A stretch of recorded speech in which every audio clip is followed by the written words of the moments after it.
What's up, Horde? It's secret time. It is secret time. We got the secret show. It's crazy. Tyler's not going to talk very much during the show. That's crazy. He's at a Ludacris concert, but he's still here. Fucking shout out Tyler. But listen, secret show, secret time, secret guest. We got my special co-host here today, Doja. Doja the dog. She's the cursed dog. Yeah, Doja. Hi. Want to say hi to everybody? No, you're just chilling? All right. She's lazy. She's fat and lazy. But all right. So listen, secret show. I figured we'll go live. We're gonna take some questions for this guest because this guest is fucking special, right? She is a special lady. That's what I said. She. And you know what? Without further ado, the woman, the myth, the legend, TG. Hello, TG is the everyone. special guest tonight. TG is here. TG is here on a special night. Special night. And another secret for secret time. You know what I'm saying? Like, all I'm telling you is secret time is, you know what, TG? The secret is this is your birthday show. It's a TG birthday extravaganza. I invited all the fucking friends. Everybody's coming in. Everybody's here. We're just going to talk to you and party with TG. So everybody's coming. We're going to get as many people on the stage as we can tonight. So happy birthday to TG. All the happy birthdays in the chats. Eric, what's up, buddy? How you doing, man? What's going on? Happy birthday, TG. Thank you, Eric. Oh, this is a And surprise to me because I didn't know you were coming on here, man. And hey, Mika. Mika is here too. Mika. Thank you. So we're gonna. I Happy sent the link. birthday. All right. We'll have to get as many people as we can here and sing some songs for TG's birthday. But like, I'm saying, I sent the link to all the friends, everybody in the group. Like, so, oh, Mika disappeared. So we're gonna have people popping in whenever they want. Everybody's gonna come say hi. We're gonna party for TG's birthday. We're just gonna talk some shit. And you know, it's good to have Eric here. Eric's first time on the show. How you doing, buddy? I'm doing well. Thanks for the shout out. Thanks for the invite. I could not miss wishing TG a happy 24th. Third. That's what I said too. She 23rd? said that I thought she was 23 too. 20th birthday. That's fantastic. I remember when I was 23, like 100 years ago. No, dude, I told her she's getting old. She said, that's just what my parents said. Literally, everybody been saying that about me. Thank you, Tyler. Thank you, Vader. Man, so shout out to the chats. We're gonna have everybody just rolling in whenever they want. We're gonna hang out. We're gonna talk to TG. I thought TG was kind of a strange, like, because you know, like if you look at the Ohio State kind of football sphere outside of like Mika, who I've interviewed, and like TG, it's a bunch of dudes that look like me and Eric. And so So I was like, I already interviewed Mika, and I was like, you know what, dude? Like, I want to like catch some anomalies because there's a story here, and I want to catch it. Like, interviewing me and Eric is just you get the same answer. It's like, bro, we're gonna talk about 1990s Buckeyes when we fell in love. You know, like, it's all gonna be the same. Oh shit, Lunatic Fringe. TG, happy birthday. Thanks, Lunatic. And I see you in the chat, Russ. Thank you. Yes, we just got people popping out. I think Mika's been raining where Mika is, so like she said she's been having problems. So, but yeah, like I just thought it was I just interviewed Lunatic Fringe that premiered this morning. So like if you guys want to hear some of the craziest stories, like I'm talking like literally Mika's back, like literally in that podcast, like just imagine being in Kiev, Ukraine, and you're adopting a child. And what that would be like, and you can hear the story from Lunatic Fringe. It's fun, like, dude. I rewatched some of that. Like, there's stuff he tells me, and literally, like, it's just me sitting there going, like, just wide-eyed, like, what? Like, literally, when he dropped a couple nuggets, I was just jaw dropped. It was awesome. So, like, go watch that one. That's a good one. So yeah, like TG, introduce yourself. Like, if I said, "Who is TG?" Okay, who is TG? Tell me who TG is. A complete sports nerd who also where I can be sometimes shy in public until I get to know people, and then I'm just just being me out there. Oh yeah. How does one get to be like that? Like I know how I got to be like that. I can tell you how Eric got to be like that. I can probably tell you how Lunatic got to be like that. I've heard how Mika got to be like that. I just like, you know, and like if Eric or anybody else has any questions, like Student is like, Eric's a much better interviewer than me. So But yeah, no, like literally, like how did that happen? Like, what instilled your love for sports and like the Buckeyes in general? Like, because that comes from a special place. Who gifted you that? It's funny because how I fell in love with the Buckeyes was because of my dad. And I got introduced into sports as a child, been watching with my dad since I was a kid. And then I had my other dad, my second dad, I should say, who also kept watching sports with me since my other one was away for a while. And when I started watching the Buckeyes, I could just feel something about the Buckeyes. Like, I absolutely love this team. I just fell in love with that team. They got me into college sports, got me into football, basketball in college, and it really just made me fall in love. And my mom actually said this when I was a kid, that when I was a kid, remember how like they used to have, like the Dora the Explorer and all that type of kid shows? Like, What? I would watch it for a little bit, but then I would just turn the channel to like some old school football that I would watch because I was so invested in football thanks to my father. And then they would buy the actual sports networks to let me watch games in real time. And when I started watching that, I became so obsessed with sports to a point where I was like, I couldn't help myself.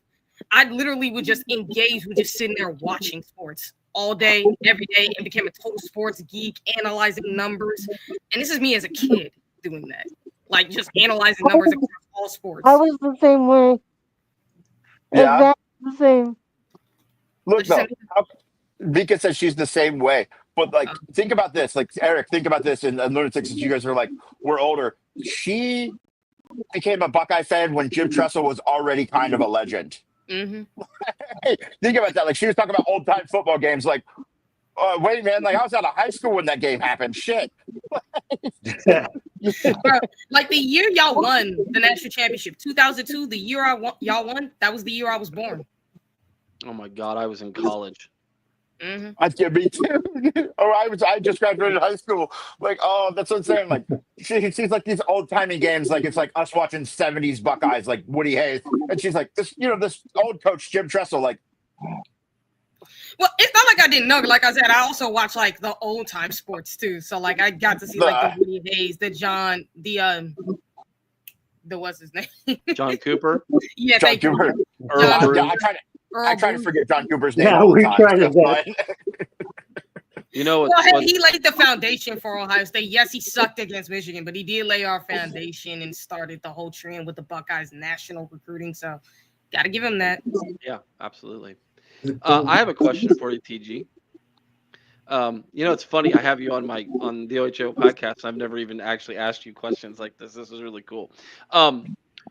Outside of Ohio State, what's the next team or sport or whatever that you like to follow and you are a fan of the most? The next team I would like to follow, I did like following Bama for a while. I don't know what it was, but something about Bama, but I think it might have been my uncle because I know he a Bama fan. So he kind of got me watching them for a little bit.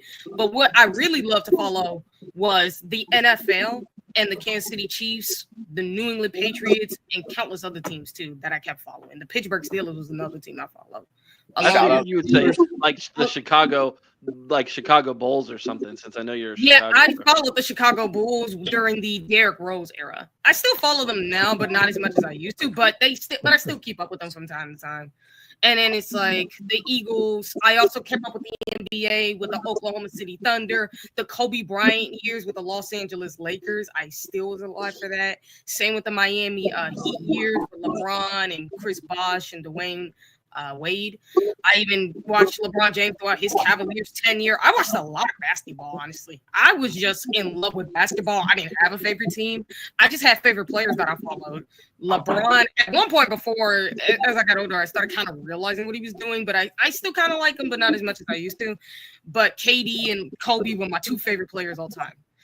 And then when I got a chance to watch the Michael Jordan game back in the day, I was like, oh boy, I wish I could have got to see this guy in person. I watched that live. But listen, Lunatic's got a story. Lunatic, tell that story on here now. Where you got to see Michael Jordan live in person. Yeah, I saw him put 63 on Cleveland. Ooh. Sometimes I wish I was in person to see that, but I got to see that when I was younger on the older stuff. So I'm glad I did watch that. Again, Everything he put up went in. Everything he put up went in. Everything. And Yes. thank you, Troy. And yeah, no, It was basically for me because I mean everybody says it like it was Michael Jordan who killed the Cavaliers, who like crushed their dreams of ever getting to an NBA title, which I found so funny. And they still cheer him to this day. The Cavs fans, they really do. They cheer him to this day because they love him. I have one more question. May I take that? May I ask another question? By all means, man. You have gotten to interview a lot of really cool people already, TG, which is for your age is amazing. I hope you realize how blessed you are to get to do what you're doing already. Who's been your favorite interview so far? Ooh, man, that's a tough one. I loved all the interviews we did. If I had to say what was my favorite one, I would actually have to say, oof, that's a tough one. I would actually say Garrett Conley just because of how fun that interview went. And especially because I'm not going to lie, Eric, the way he cussed on the show had me thinking again. That was a solid interview for sure. Garrett Conley went hard. He only cussed like he You cussed haven't like got a 3 chance times. to speak. And the funniest part was I had to be the one to tell him, yo, Garrett, we family friendly, so you might want to tell him. You gotta chill, man. You gotta chill, bro. Hey, what's funny is I'm the one telling him that. Everybody knows how much I want to be cussing. Right. TG's got to be the voice of reason about cussing. Somebody's off the rails. Oh, Hey, man. look, I know how to go off the That was rails. a but great just me. interview. Yeah, it was. It was one of my favorites. I loved all the interviews, dude, but I'm not gonna lie, that was one of my favorites for sure. Especially because I got to interview a member of a team, the member of a team that I grew up watching in 2014. I love the 2014 team, one of my favorite teams all time. That's awesome. Oh, shit. We got another one. We got the other co-host, Sean's rocking the house. We got the full curse team. If Chris Wilde shows up, we're gonna have the whole podcast and have a crossover show. Did you get a hold of him? Yo. I put Chris in the group message. I never heard back. Like, text him, Eric. Tell him. I'm on it. Yo, guys, what's up? TG, happy birthday, girl. Thank you, Sean. Just want to say I couldn't ask for a better partner, a better co-host. I tell you, you're like my little sister, and I love you. And I have so much fun doing the show with you, and I wouldn't want to do it with anybody else. Thanks, Sean. Actually, I'm not gonna lie, I enjoy having the best. You are indeed the best co-host I've had, undoubtedly. And the fact that even though you're my first, you're definitely the best I have. And you're basically the guy who let me get a chance to interview some of these great players, especially some of the ones I grew up watching. Look, I have to say TG was probably the best replacement for me. I'm amateur. TG makes me look so much worse. She was a solid replacement. It was definitely a step up. Thanks, Jedi Buck. I've just had so much fun doing the show with you, and thank Eric and Chris for giving us the opportunity to be able to do the show on their awesome platform. And we just have so much fun. It's just been a blast. We talk sports. We hang out. All our friends get to come out and hang out and chat with us, and we ask their questions, get their input, and we have fun, and we get to talk about our favorite football team. I mean, it doesn't get much better than that, man. It really doesn't. It's quite a blessing. Yeah, it's an amazing platform. Could not thank Eric and Chris enough. I mean, if you guys look how lucky we are. Look at what Buckeye football does, man. It brings all these people from all around different places in the world, different colors, different races, different genders, different backgrounds, and brings us all together. I mean, it's a beautiful thing. I mean, it really truly is. Sean, I've often said that Ohio State football is the only thing that can bring both aisles of the party together. You know, Republican, Democrat, all religions together on a Saturday, and everybody has one singular focus, and that's cheering on Scarlet and Gray in the horseshoe. It's an amazing gift to be a fan of Ohio State. It really is. I agree. Like, especially when it comes to like you can be like, oh, I disagree with your whole philosophy of life, but if you go like, but what about Michigan? You're like, oh, well, no, fuck Michigan, obviously. Obviously that, but like, I don't agree with anything else. Obviously, everything else is garbage, but like, yeah, definitely, we don't like Michigan. That's stupid. All it takes is an OH, man, and everybody's on the same page. Well, listen, my parents live out in eastern Idaho. My dad wears an Ohio State hat, and he said once a week somebody yells "OH" at him like all the time. And they live in a town like 500 people. And it's just like different people all the time. They just randomly, because they live by Yellowstone, they get tourists. And he's like constantly, it's just constantly fucking people. It's crazy. I was walking around Times Square and I had my Ohio State hat on. I got some OHs in Times Square in New York City. People are yelling OH to me. So I mean, it was just really awesome, man. I've been in Canada. I was on my honeymoon in Canada, Niagara Falls. I can't tell you how many people would go OH. It was wild. That's awesome. That is awesome. What's super fun is you do got some Buckeye fans here in I Chicago. I got an OH out in the Presidio right near the Golden Gate Bridge. Nice. I got yelled OH on the Golden Gate Bridge. Wow. It's pretty good. I had someone out here in my childhood, pretty much my childhood neighborhood, yelled out at me. Legit, because you do get some Buckeye fans here in Chicago, so it was actually pretty fun. That's cool. That's awesome. Listen, that's awesome. Hey, Eric, did you get married in Niagara Falls? That was where we honeymooned.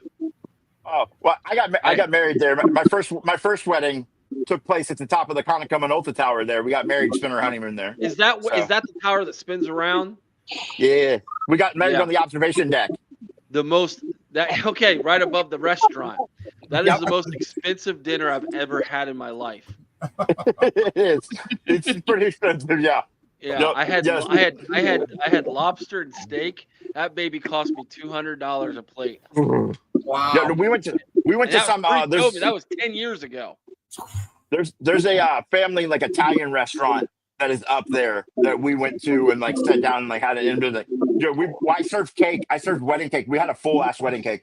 We served wedding cake to the entire restaurant because we had so much of it. I was just walking up to tables like, you guys want a piece of cake? You guys want a piece of cake? Chocolate or white? Chocolate or white? Like, it was hilarious. We served the entire wedding cake that night out, like 75 or 100 pieces. It was crazy. It was a 3-tier cake. My favorite restaurant is in Canada. It's right there on Clifton Hill. It's called Kelsey's. Mm-hmm. I love Kelsey's. They have the best wings in the world, man. The absolute. I've never eaten there, but I've heard of it. Oh, so good. Yeah. There's only 3 of them in the entire world. They're all in Canada. Right. That's crazy. Guys, shout out Canada. Canada's fun, dude. I've been all across Canada. It's super, super cool. So Sarah and I celebrate our 10th wedding anniversary here in a week, and we're planning on going to Maine. So we're gonna go. We're gonna go Maine. We're gonna work our way back. So super pretty up in Maine. Looking forward to some good lobster. Oh yeah, fresh too. Definitely. Yeah. Dude, Maine's super pretty too. Like summer all the way through the fall. Like Maine is just like is really pretty up there. I really like it up there. It's everybody who's ever been there says that. Yeah. Yeah, it's really awesome. Oh, look at this. His wife's kids are going to Niagara Falls in 4 days. Shout out that. If you get a chance to watch the fireworks over the falls, you need to do that. Man. Yeah, highly recommend that, dude. Especially really from the Canadian side. Especially from the Canadian side. Oh yeah. If you're gonna go there, go to the Canadian side. Yeah, absolutely. Clifton Hill is a blast. I love Clifton Hill on the Canadian side. Yeah, it's a good time over there, man. Like just walking around. Like we've been up there numerous times, and like every time it's fun. Like it's a really fun place up there, man. Like it's the Ripley's Believe It or Not's up there. Like all that cool shit to go see is really fun. Especially if we started going up there when I was a kid. And like I went all the way up there through like when I toured with musicians and like I had my wedding up there and like we kept going up there forever. So it was really fun.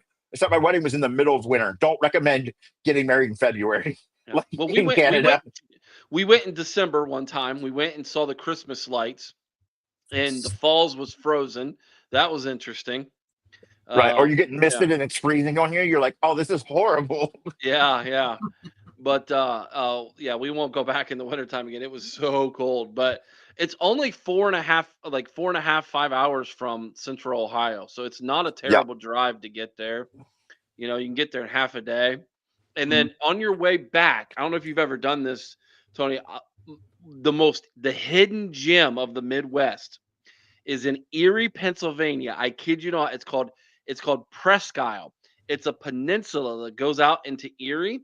They have the world's #1 ranked freshwater beaches in the world there. I've Like, never been there. I know about it because my sister went to college. She went to Mercyhurst when she started okay. college. So like I know about Erie, and we always stop there. And I have friends in Erie, but I've never been up there. But I'm definitely going to go up. Like it's better than Oh, Lake Erie, huh? well, it's Lake Erie. It's still Lake Right. Erie, but the beaches there are nothing like what they are in Ohio. And Right. there's sandy beaches. The best sunsets in the Midwest are in Presque Isle, where the sun sets over the lake. It is gorgeous up there. My wife and I go every year. We go once a year, and then we stop back in Ohio at Geneva on the lake. It's kind of like a boardwalk, Yeah. and there's a couple little places there, including the world's best donuts are in Geneva on the lake. I've never had those, but listen, man, I'm gonna have to make some trips Oh for yeah, sure. Like we used to go up. So you ever been to Mackinac Island? I really liked it up there. Like Mackinac Island's super beautiful. Like not to like I hate that most of that state, but the Upper Peninsula does. I think it's like north. That's like South Canada, Upper Peninsula. So. See, yeah. I heard the opposite about Mackinac. I heard that they got horses everywhere and they just crap everywhere. It stinks like horse manure. Downtown is kind of like iffy, but like if you like Nasty. if you go around the edges and like I don't know, like the whole island in general, like there's a lot of very beautiful sunsets up there. It's cool. We went up there when I was a kid a bunch, and it was really fun. So I had a physical therapist tell me she went up there with her kids, and it was just, or they have horses and stuff, cars, and it's kind of like Amish country, she said, and the horses just crap everywhere, and it's just the smell. She said it was so bad. She was so happy to get out of there. I said probably just they're used to it being Michigan fans. I mean, going to Ann Arbor is probably the same smell, So I mean. Sean and his poop talks. Lacey, we have had a lot of poop talks with Sean in like the last 3 days. It's been crazy. Well, I watched that documentary on Netflix called The Poop Cruise, where that carnival cruise ship broke down and they lost all their power and backed good up Lord. everywhere. And those poor people were out there in the freaking sea for like 5 days. And I said it was my wife was watching that show, and I walked by and I go, man, that show stinks. That's solid. That's right on the money right there. Yeah, Dad joke. Solid dad joke. Perfect. I love it, man. Love it. Right. Perfect time. Steely asked if anybody have you been to the Barrel Museum up there? Like have you been to? They have the I think it's the Niagara History Museum or whatever. They have like a bunch of like oddities and crazy shit up there. It's like this big 3-story fucking museum up there. It's wild up there, man. Yeah. One of my favorite things to do, other than Maid of the Mist, of course, is to go the tour that goes under the falls, where you go down into and you walk through the little tunnel. Yeah. And you see the water the power of that water. And you think people actually got in barrels and went off the falls and that stuff, man. In the 1800s, like I wouldn't trust a barrel now, let alone 150 years ago. Man, you should. Crazy. Telling you, dude. Yeah. It's wild up there. Like we went up there one time, like because we went up there in the winter, so we went into that falls there too, and we got to see it frozen, and it's giant icicles, and you're like, oh god, that is frightening too. Like, yeah. So yeah, no doubt. So yeah, dude, like I don't know. I think we lost TG. I don't know what happened to her. She must have got a call or something. It is her birthday. But man, like what have you guys been up to over there at the OHO podcast, man? Like you guys have been killing it over there. You got Sean and TG on the team now.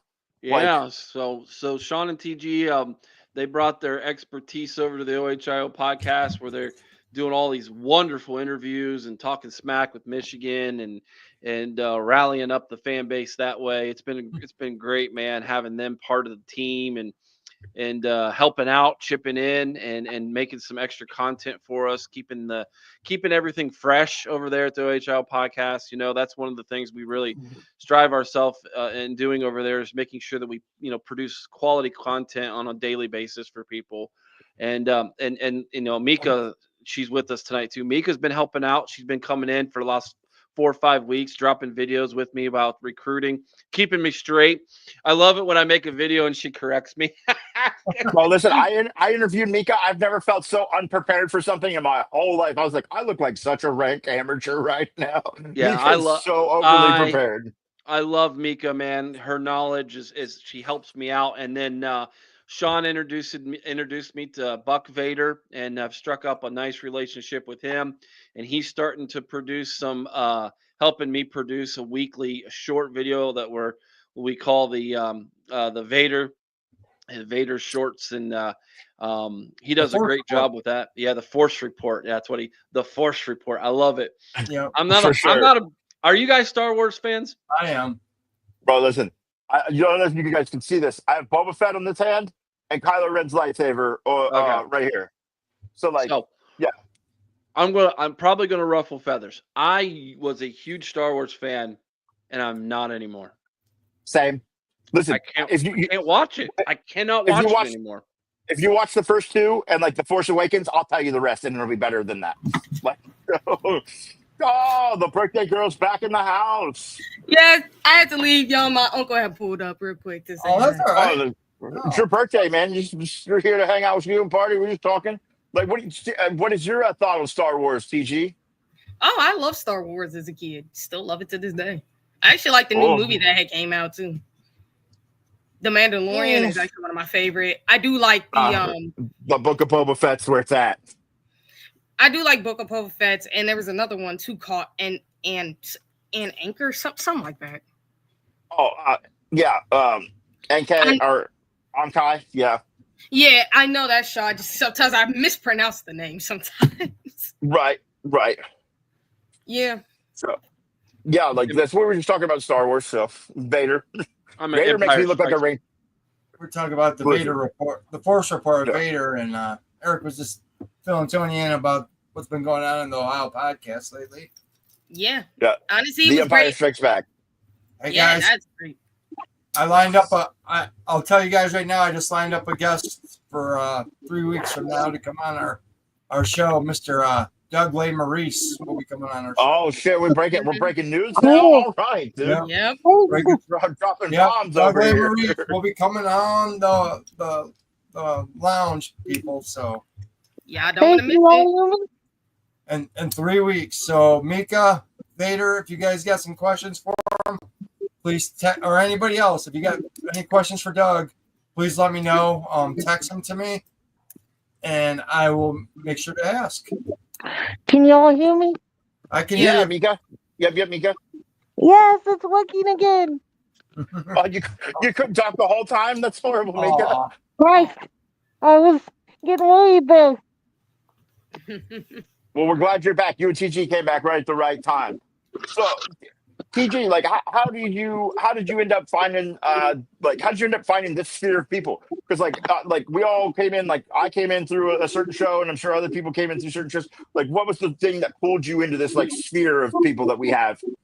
Oh, I ended up finding you guys out of my recommendations at one point, because when it came to Eric's podcast, that's how I came on his and Chris's, and I ended up watching it all the time. Now, I wasn't a call-in person because at the time as a kid, I didn't get it, so I just kind of left it alone until but I kept watching all the time, and I was always engaged with Eric's stuff. And when the Buckeye Boys came around, is how I found you and Sean, and as well as Devin and Mello, and I was watching that as well. I always just go around watching great podcasts because I love, even if it's the stupidest people in the world, I will listen just to hear the opinions of other people, just to listen to other podcasters and get different opinions. It's just what I do. Even now, I still do that. Yeah, I don't know if this Buckeye Boys show you're talking about is. I've never heard of that. I'm joking. I'm just kidding. No shade to those guys. I heard it disbanded a couple months ago. That's what I heard. Shout out to BBZ Mafia. If anybody, you know, BBZ Mafia for sure. Yeah, my guys, everybody here. Those guys are doing great work to this day, and they're kicking butt. So proud of Mello and Devin. Those guys, so man, they're doing a great job. How many times did you listen to the OHO podcast and you said, Eric, you're an idiot? I can't believe you would think that or say that. There are a couple times I thought that. But okay. Same with Chris. Keeping it real. She's keeping it real. Same with Chris, though. There are a couple times I was thinking that. I'm like, why would you guys say that? when it's this, and this, and not what you're saying. Like, let's get there. Hey, Tony. Yeah, Mika. What's your dog's name? This is Doja. Doja, say hi. Say hi, Doja. Say hi. This is Doja. she's a Frenchie. I love Frenchies. It's like it's technically my cousin's dog, but I'm officially stealing it. Like she's 4'9". I don't care. I'm going to war for this dog. She loves me. See, Doja. Yeah, she wanted to be co-host tonight. I like my dog. Short people are spunky. Watch it. I'm 4'11".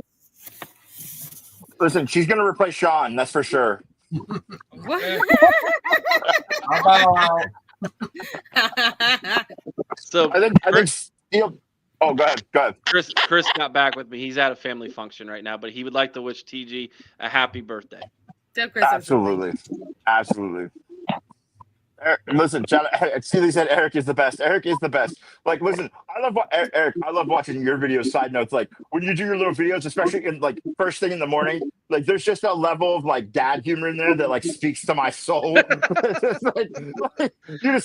You get like real frank with the camera. Like, listen, guys, come on.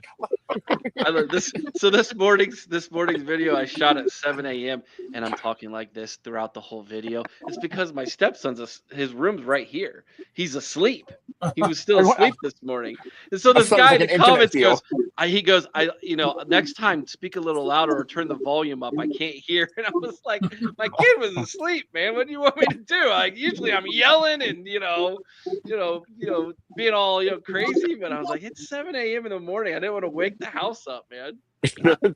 Listen, that's hilarious. Like literally, like I don't like weird breathy Eric. He's talking to me way too intimately. Yeah.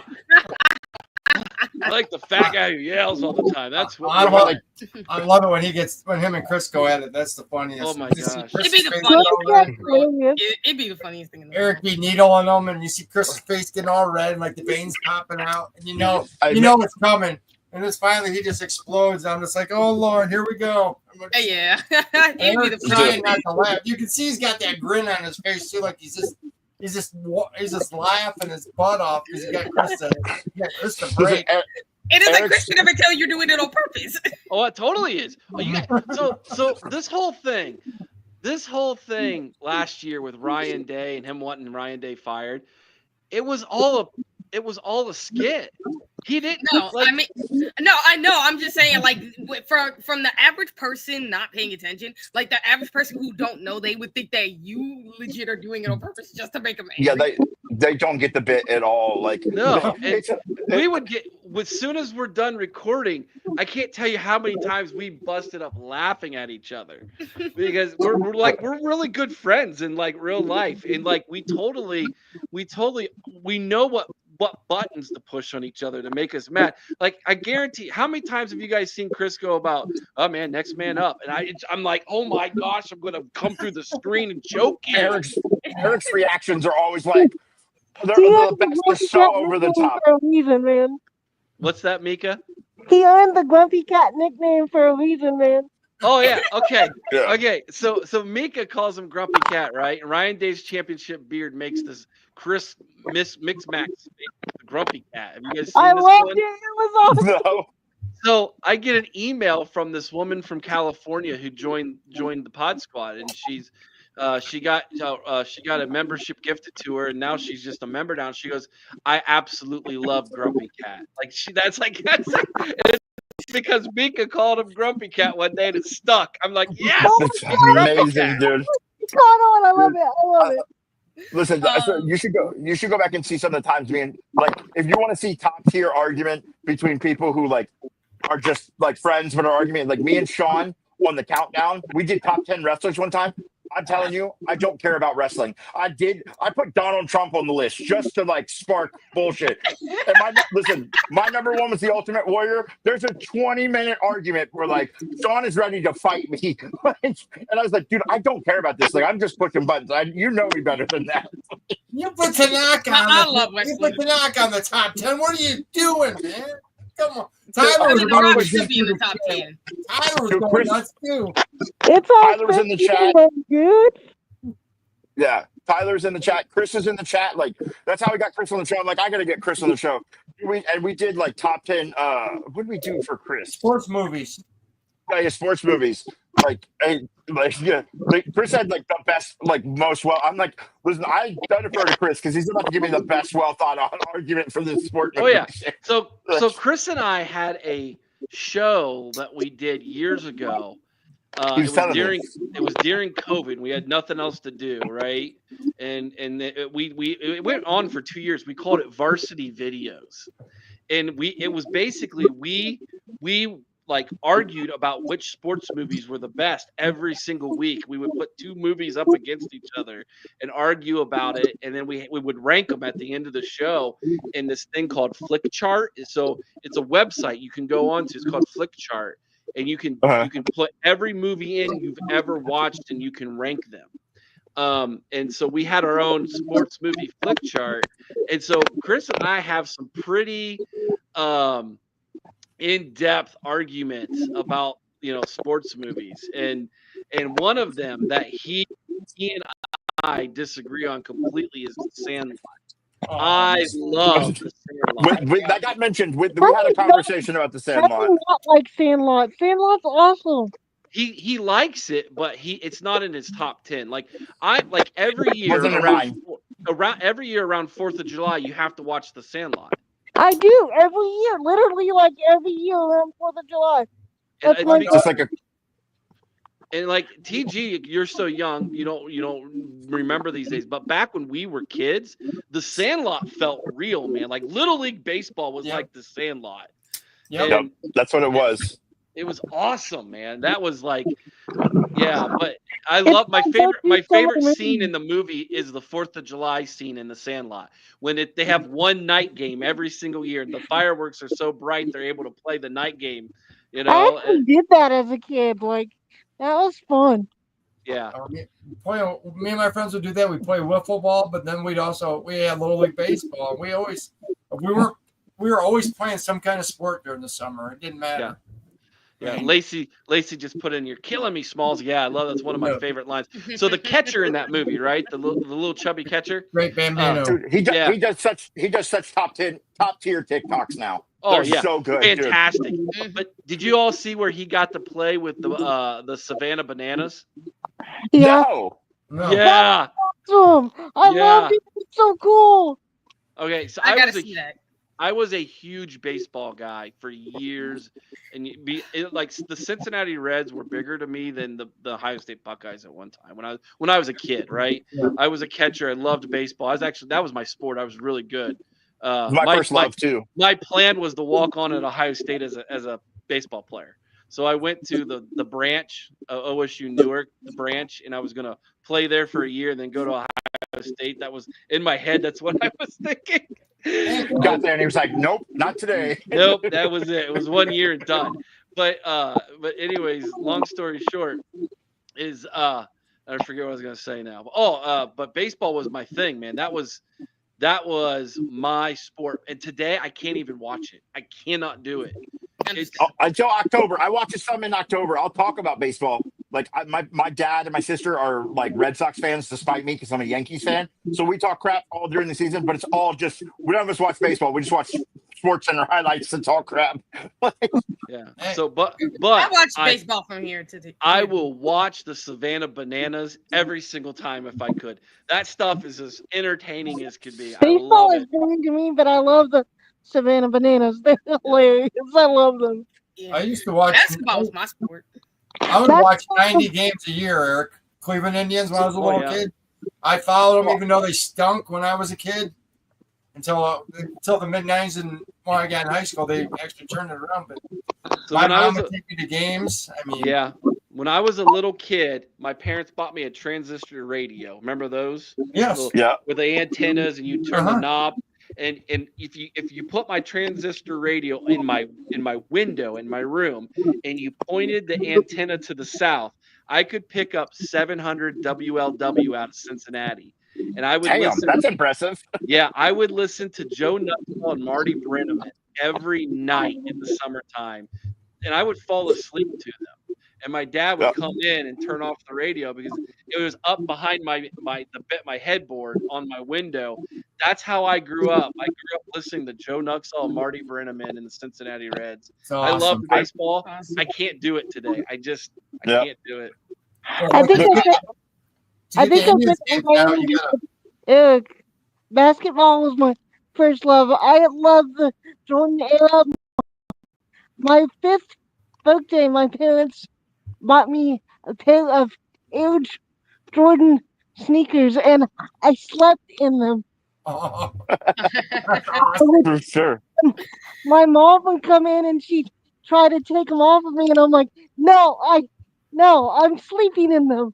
He was like my hero. I still got a huge poster of him, like in my room, because I'm such a Jordan nerd, and now I can't watch basketball anymore at all because they don't play defense, and it makes me sad. You got some teams that play defense, but you just not everything. But that's Hey, the biggest thing that gets me. It's like it basically is that. But I still watch it to keep up with it, just cause I still love it more than I love baseball, and I'll still keep up. I can't stand LeBron. Hey, I Tony. can't. Yeah. Scroll up and put Buck Vader's comment on there. Did you see this? Oh no, hold on. I was where we at? It's you gotta scroll up in the chat. Is it this one? Yeah.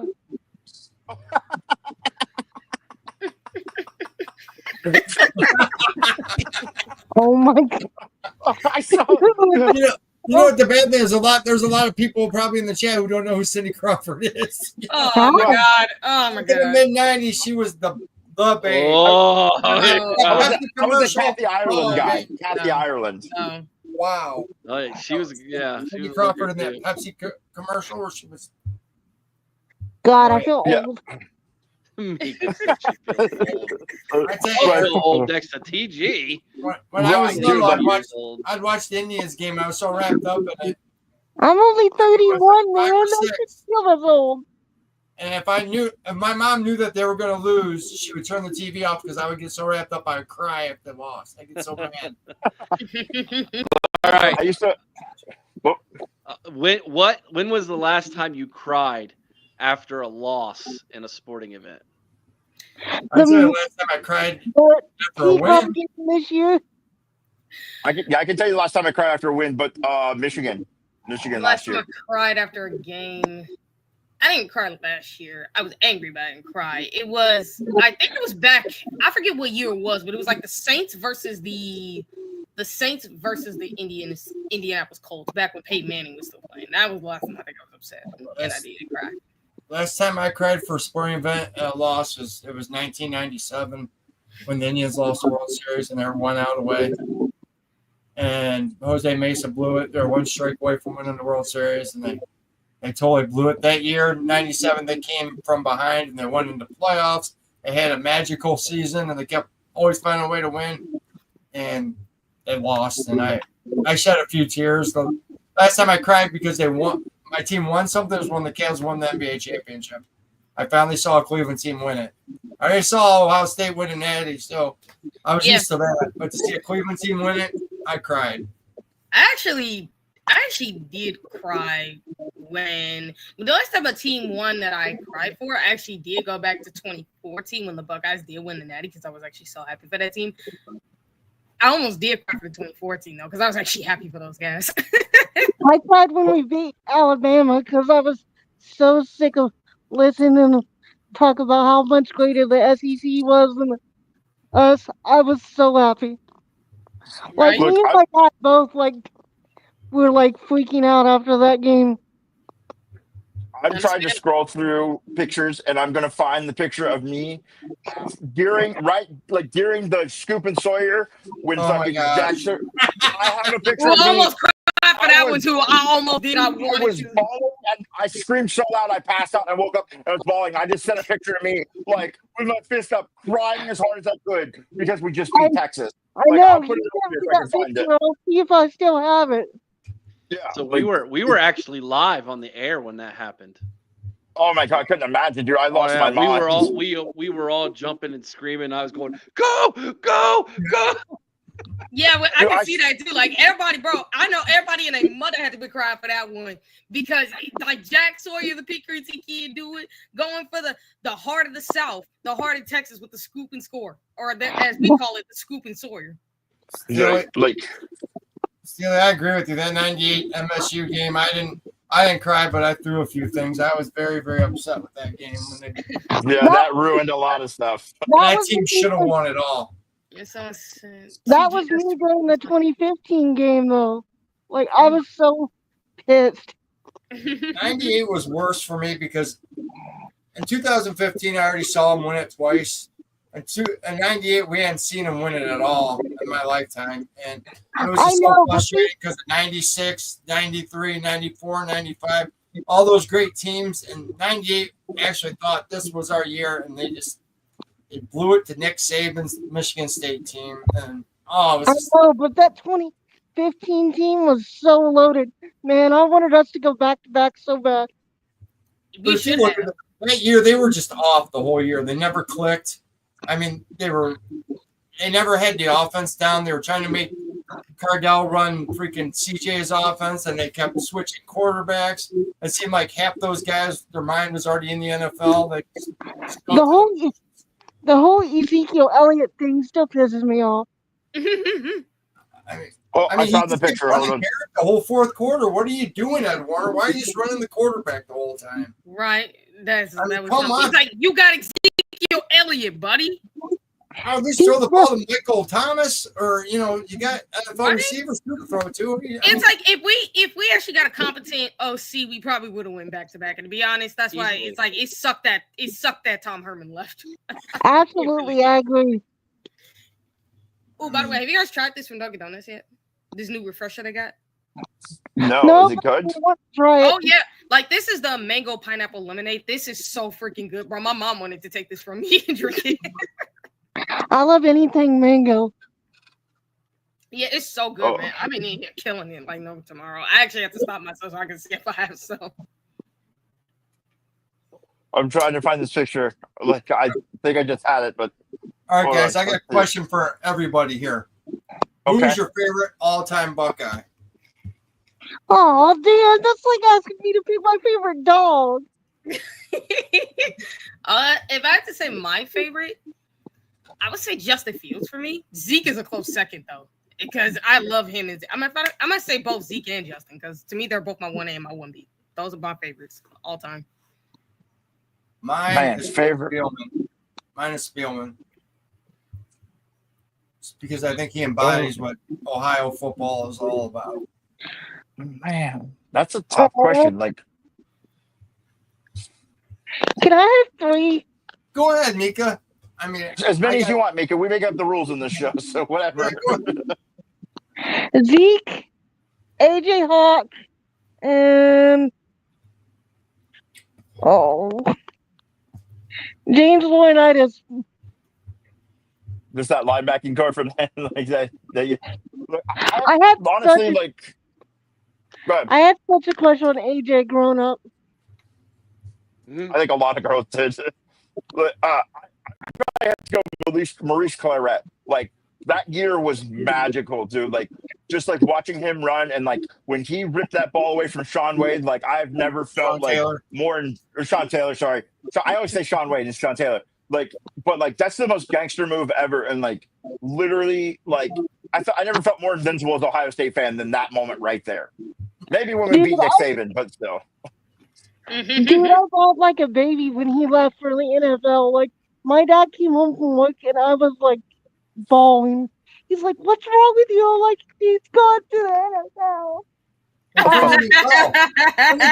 That was the bad part. He could have swallowed eligibility up trying to leave for the NFL when he knew he couldn't go. All right, I found the picture. You guys want to see it? Oh, go ahead, Eric. Go ahead. You first. Go ahead first.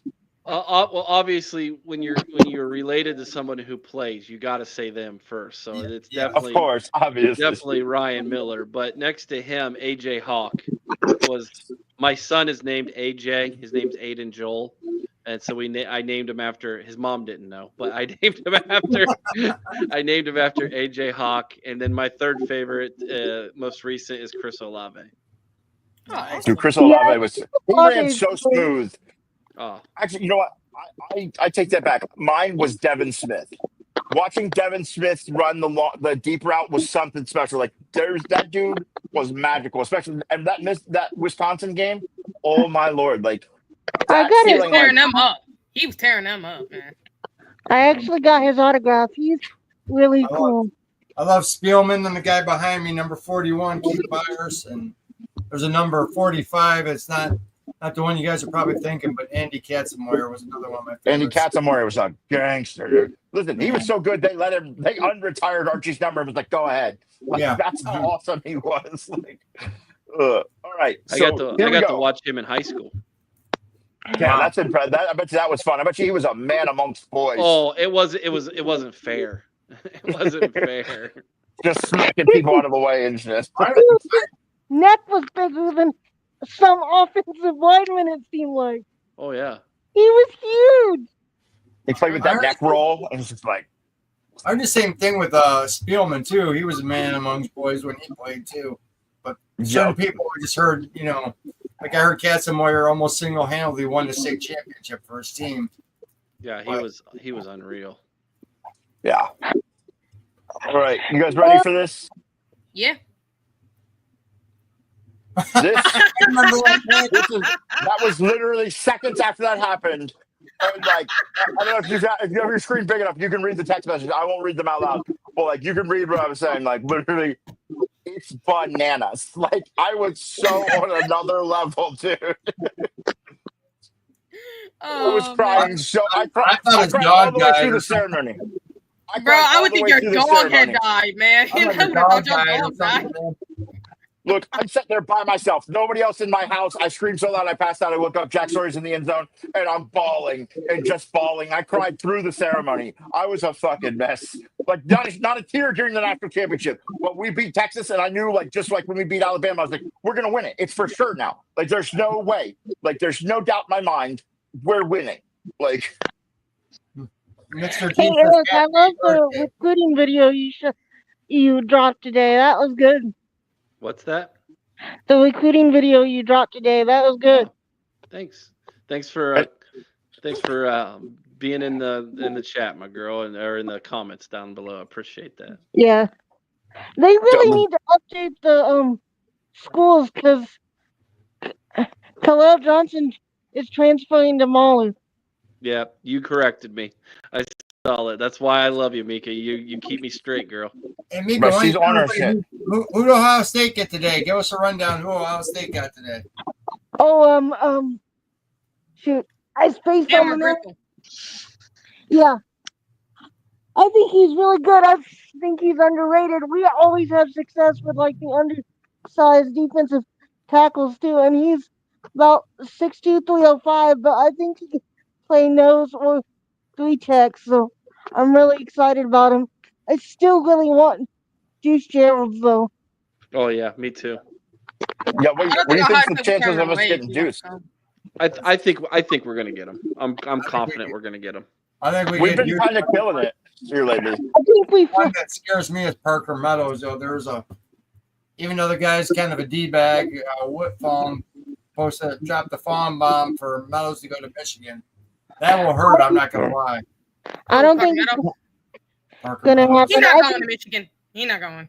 I think he goes. I would say Penn State before Michigan. Right. Yeah. Like, it goes back to the fact that we all know how much they kind of suck Michigan's cock over there. So. Yes, but I'm just saying they're dropping the bag on people now. I did tell TJ she was allowed to drop some Michigan hate on this show. That's how I got her in. It's the secret show. I'm like, you can come on and bag on Michigan all you want over here. And look, you could have asked me just to come on here, and I still would have, and I would have still talked ish about Michigan. And let's be real, myself and Sean and Eric and Chris, at some point we all got to do like a little roundtable talking about their little. Because did you see what I put in the group chat? Yeah, Harbaugh. The Harbaugh, Matt Weiss, and the president owner all named in those lawsuits. I'm like, that's a bad look, man. And they just had another terrorist got arrested on their.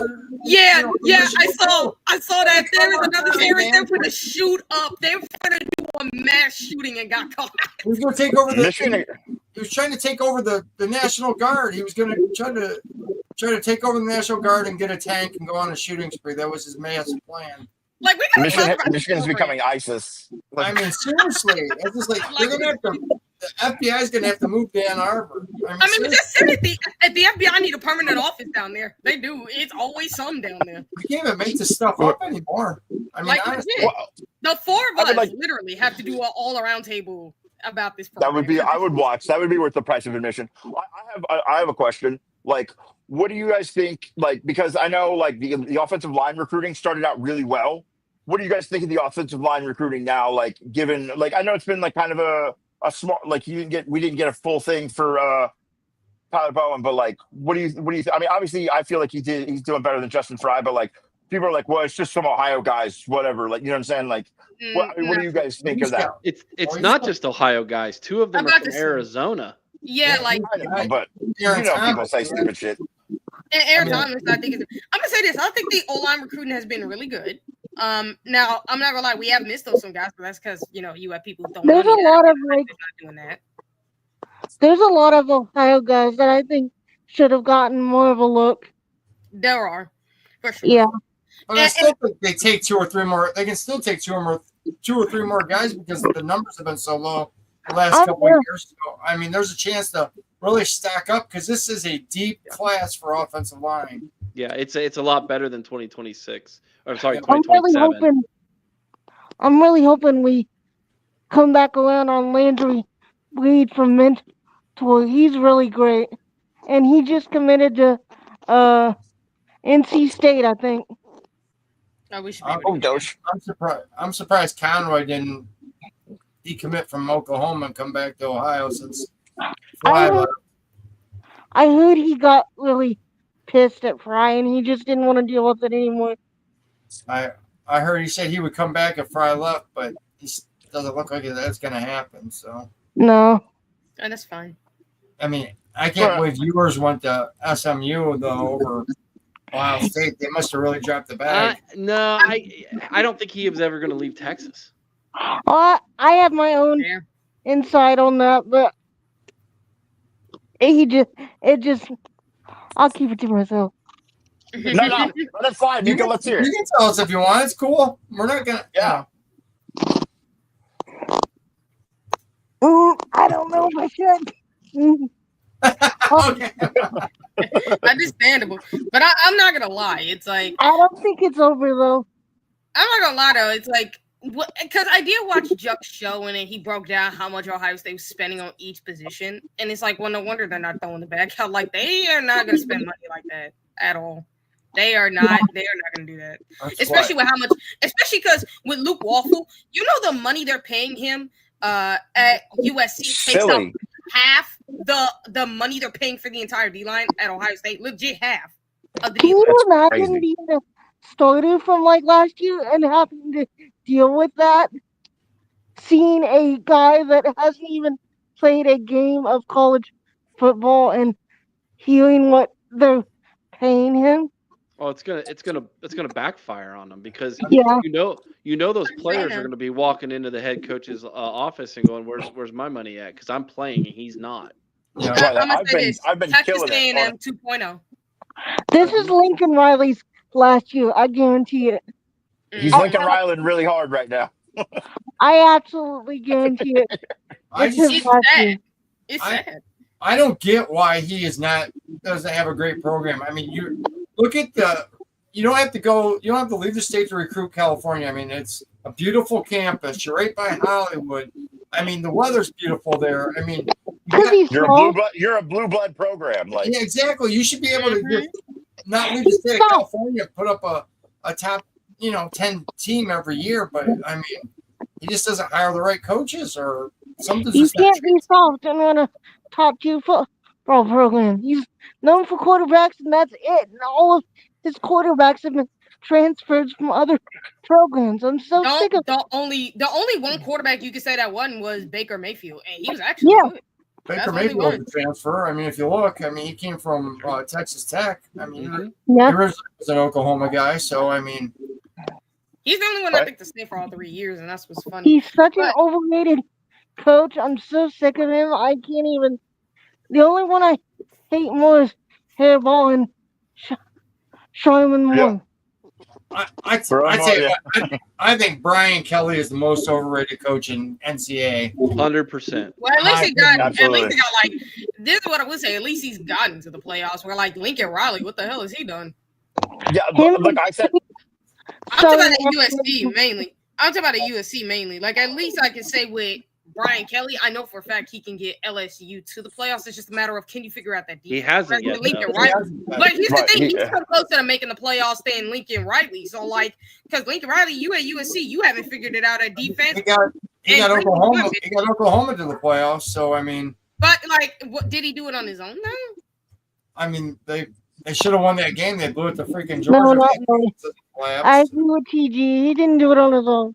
Yeah, like. Brother, you know how everybody says that about Ryan Day, and it's like I would bet my money that Ryan Day could take a program like USC and turn them into the next like freaking generational freaking big time program. Ryan Day won a national championship with his own guys, so nobody can say that was Urban's guys. Yeah, that's the thing. That's the best part. Is like Ryan Day built Ohio State in his own image and did it on his own and won with his own guys. Whereas with Lincoln Riley, you won with the guys that the previous head coach before you did. Can you win with your own guys? And what we're seeing right now is you can't do that. No, absolutely not. I made the got to get to LSU. I mean, nothing. Honestly, I mean, the 1 year he was good at Notre Dame was a fraud year. I mean, that team got destroyed when they played anybody with any talent. I mean, Alabama. You can say that about you. I mean, you can say that about Notre Dame now because all they do is play a soft schedule, and then when they actually go up against teams with legit talent, I get last year, but let's be realistic. You kind of had an easier path because Georgia was missing their quarterback due to an elbow. We know what Penn State is. They choke in the biggest games possible. And Indiana, James Franklin, and when you faced Ohio State, a team with that much talent, we saw what happened. Like if they were facing teams like that on the regular, they get beat more than regular too. So I respect Marcus. I love Marcus, but at the same time, I'm like, until Notre Dame can prove to me they can go up against a tough schedule and legitimately win on a regular basis, I'm not. No. Don't badmouth Chris's favorite coach. All right, here we go. He's gonna get really mad. It's going to be Grumpy Cat and TG against the Podfather and Sean Schrock when it comes to Marcus Freeman debate. I'm not saying he's not a bad. I'm not saying he's not a good battle for sure. Look, I'm not saying he's not a good coach. I believe Marcus is a good coach, but the problem is, I want to see you do it against the best of the best. Marcus Freeman is Ryan Day 2019. Facts. I can see him being that, but I want to see you do it against the toughest competition. Because at least with Ryan Day, I see you doing it against SEC, Big Ten all the time, and even now, I think, and even he just flipped that narrative though. Ryan Day did not have the best narrative before last season. I know we have recency bias because of what we saw him turn into a psychopath over, but before that, the narrative about Ryan Day was kind of close to what Marcus Freeman's feeling right now. 100%. I would say this too, though, because a lot of people like to hate on Ryan Day because the narrative really started after we lost to Alabama in the 2020 game, where it's like, guys, you really expected him to win that game? I see Deontay Smith in my fucking nightmare. That Bama team not with crappy defense covering the Heisman Trophy winner. What the? On top of the fact that we're missing a whole ton of players due to COVID and injuries, so like, exactly, I would expect us to win that game. Heck no, not with that defense, not with us missing a bunch of players. On top of the fact that is one of the best teams of all time. So like, heck no, we weren't beating that Alabama team. We ran into a real buzzsaw. The year before though was criminal, dude. When we got stolen, the game stolen from us from Clemson. So Sean Wade we got one of the best possible championship games of all time stolen from us because LSU versus Ohio State would have been amazing. That would have been such a game. Bro, that would have been the game. I'm not saying we would have won, but I'm saying we definitely would have put up a better fight than Clemson did. I know that. We'd have given them a run for their money. I have a feeling. Let me tell you something. I said it before when I did analyzing and breaking down how the game could have gone between LSU and Ohio State. And I said it was 50-50 because LSU had a great offense, but they were going to go up against the best defense I think they faced in the entire season because Ohio State had the best defense in 2019, the best. We also had the second best offense. We have the second best offense and the best special teams. Like that year, 2019, we were great at all three phases. So we really would have gave LSU a run for their money. And with LSU, I know a lot of people like to talk about their offense. Dude, look at their defense. Their defense was Swiss cheese. Their defense. like, think about it. Outside of Derek Stingley and Patrick Queen, bro, we would have been tearing, like, they didn't have anybody outside of those two. We would have been tearing up that defense. So it would have been 50-50, and I think our defense would have had a chance to get a stop against the against the Tigers. We would have had Bayou Bengals. The Yeah. Bayou Bengals. Yeah. Bayou Bengals. I mean, that's pretty much, especially because I'm thinking of Joe Burrow. You guys notice though, during that Clemson Ohio State game, where were the refs from? SEC. Yep, exactly. Yeah, I don't know how LSU would have stopped Chase Young that game. I don't think they would have. Like, I think they said it. Like, Chase Young was the most unstoppable blocker. I mean, he was tearing up. He was tearing up. Have any of you ever seen Chase Young in person? No. Yes, my ex-wife used to do his nails. He used to go get manicures at the Polaris Mall. I bet he's huge. He's huge. Listen, I'm a big dude. He makes me feel kind of unmanly. Like, I've never met a more intimidating human being in my life than him. that's like, yeah, like I imagine that's what like walking in and seeing The Rock like is for the first time. Something like it's just shocking. Where you're like, if I had to fight this man for my life, I would just lay down and die. I got Shaq, and that was very intimidating. And I was a freshman in high school when I met him, and I came up to his ribs, and I was like 6'2" at the time, and it's just like, holy crap! This is not even the same human. Right? This is not even the same species. Yeah. So I got to meet Orlando Pace in person. Get my picture. That's a mountain of a man too. Oh, that's awesome. My hand, it disappeared when I shook his hand. Just like, he engulfed it. I was like, where'd it go? I used to see Orlando Pace in the Sandusky Mall when he was in high school. Because he's 3 years older than me, and we'd be in the Sandusky Mall and see him walking by, and he's just like, he towered over everybody. You just see this big, kid just walking out. I'm like, holy crap, who's that guy? Oh, that's Orlando. He was one heck of a basketball player too. People don't realize that. There was they show highlights all the time of him dunking, and that dude was athletic for a big man. Hey, if you need someone to mediate the show of the Marcus Freeman show, tag me in. I won't be part of that. That'd be funny. Take my money, please. Take my money. I will watch that hands down. TG, got a question for you. Yeah. All right. Would you rather take a punch from Mike Tyson or get train wrecked by Chase Young? Oh my God! I'd rather take a punch from Mike Tyson. No. Yeah. Listen, at least I can deal with some broken ribs. Mike Tyson, I cannot deal with broken orbital bones, and I've had my jaw broken. It sucks. You might be dead if you hit your display, man. I'm not gonna lie, because here's the funny thing. I don't want to do either, but if I had to pick one, I'd rather have a grown man probably hit me here, than I'd rather have hit me in the ribs. Because I like, dude, I'm skinny, man. I can't handle a punch to the I can't handle it. I can't. The Chase Young's coming at me. I at least got pads on. I'll take a hit from anybody with pads on. But bro, you're doing pads for me. For my bones, that would not help. That would not help. No. So I mean, it's a lose-lose situation for me because I would have broken bones regardless. I don't want to lose the last 2 brain cells I have left, man. So I'm good. I thought it was funny when you guys asked Gary and Conley that similar question. He said trying to tackle Zeke Elliott was like he's like trying to tackle a train. I would rather tackle who did he say? Derrick Henry, because Derrick Henry. I'd rather tackle Derrick Henry than Zeke Elliott. Because it takes a long time to get up to full speed. And bigger guys Zeke takes off. Yeah. That shocked me when he said that. That's wild. That's a wild statement, like to hear. Like, but it makes sense when you explained it. Zeke was a monster. Well, if you think about it, top speed in no time, Derrick Henry, it takes him a while to get there. So. Yeah. If you think about it, in Gary and Conley's situation, coming downhill, making a tackle, Zeke is going full speed when he hits you. Yep. What about Marshawn Lynch or Zeke? Marshawn Lynch was a psychopath too. Yeah. Like, I would not want to tackle Marshawn Lynch. Like, I mean, you wouldn't want to tackle either of them, to be honest. I wouldn't take any of them over Zeke, though. Zeke was different, though. Awesome. Yeah, he was. Okay, so you guys don't know this, but Curse, you made a statement about Maurice Clarett. Yeah. Maurice Claret was very Zeke-like as Yes. far as his. Yes, he was. He Good was point. he was so physical. Yep, strong. But I so agree. fast. He was silly fast, dude. Like, it was crazy. Do you remember that? Was it Texas Tech or Washington State early in the season we played? Washington State. And where like, he- I'm like, who is this guy? And like, they couldn't tackle him. They Yeah. couldn't stop him.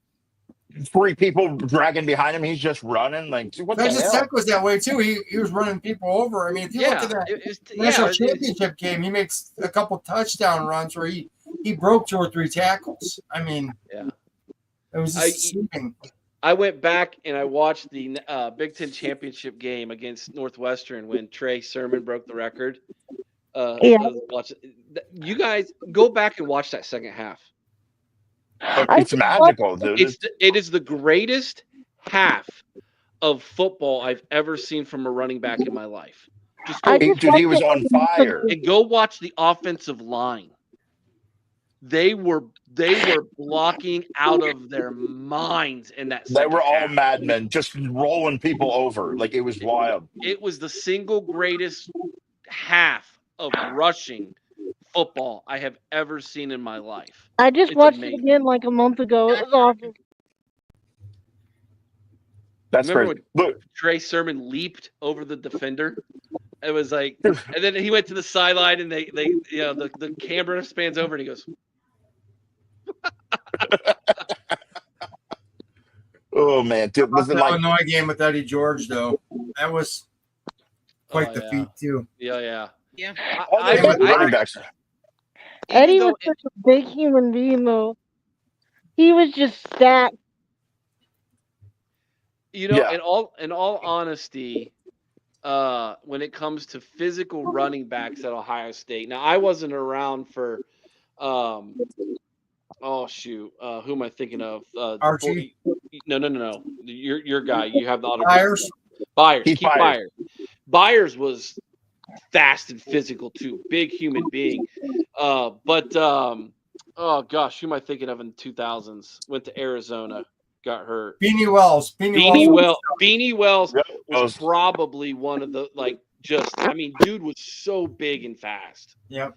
Carlos Hyde was underrated too. Yeah, I agree, Mika. Carlos Hyde was another one. Yeah, he was big. The one guy that always gets overlooked though in the Ohio State rushing department, the running back, is because he's sandwiched between 2 awesome running backs. Is Raymond J.K. Harris. Dobbins. Raymond Harris was a stud, and he was between Robert Smith and Eddie George. That guy was awesome his senior year. And do you remember Jordan Hall? He was kind of like a little scat back type dude. Jordan Hall. Jordan Hall, yeah. We had Jordan Hall on them. I sat next to his dad during a spring game. That's amazing. That's pretty cool. But you know who gets lost too is J.K. Dobbins. If you go back and watch that season where J.K. Dobbins ran for over 2,000 yards, like 2,000 yards. That's crazy, dude. Like, think about that. Like, that offense was like 70%, 65% running that year. Was that 2019? Yeah, I think so. Yes. Well, 2019, 2018, wasn't it? It had to be 2019. Yeah, it was 2019. Yeah, it's 2019. He was banged up the year before. I mean, he would have had a lot bigger career if he. We've had such a great string of running backs. Ohio State's always seemed to have good running backs. Yeah. What about Carlos Hyde? He gets lost too.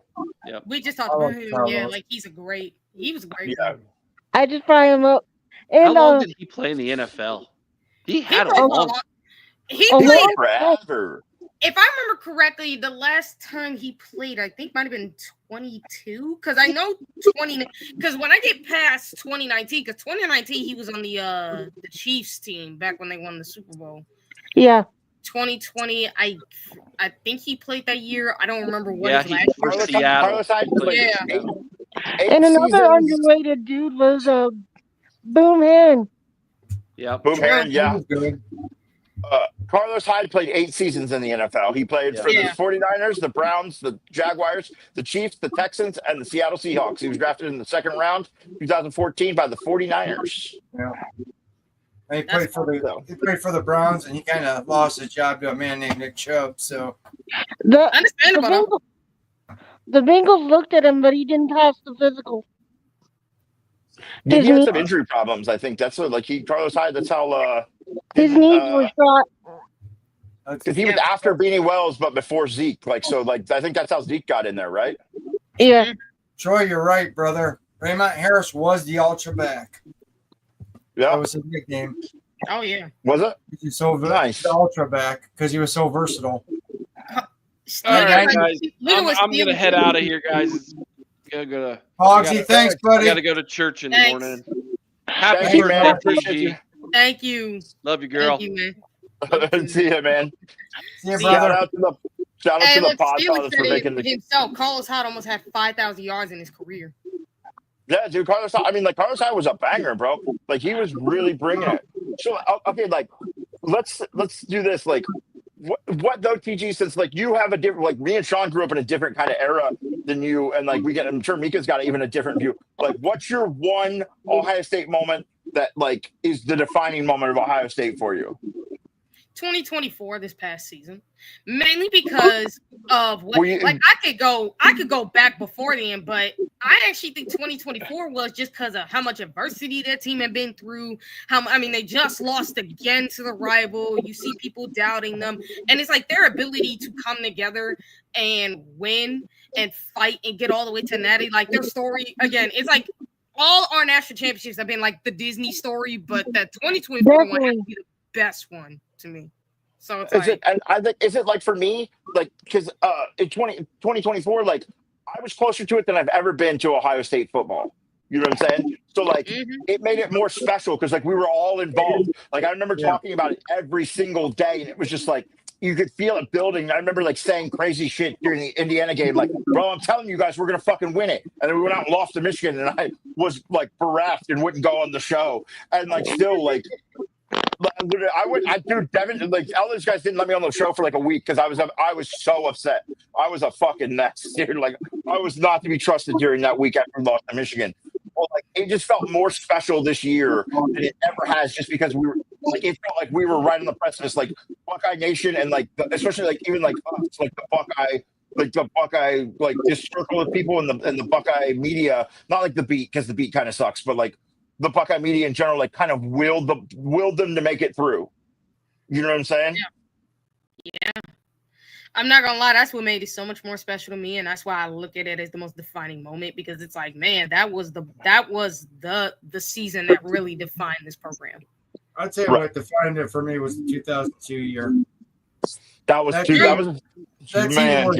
didn't have a bunch of superstars. They played as a team. They weren't supposed to win. I mean, there were so many freaking games where they won by. I think there's 4 or 5 games where it's less than a touchdown that they won. I mean, the game against Cincinnati where we kicked the field goal at the end.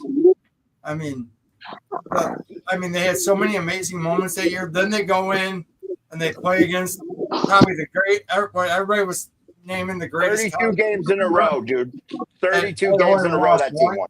Only lost 1 game in 3 years, and defending national champions. And they back to back. They're about to go back to back. On that roster on that Miami team was just insane. Listen, how crazy though in that game was the Willis McGahee leg break. Watching that on TV, that was so nasty. They showed it again on TV. Cry watching it, bro. I had nightmares for a week after that. Man, dude, like that was that's like the most horrific thing I've ever seen in football live. Like Lawrence Taylor did to Joe Theismann was pretty nasty too. I didn't watch that one, but man, like Garrison Hurst when Garrison Hurst played with the 49ers.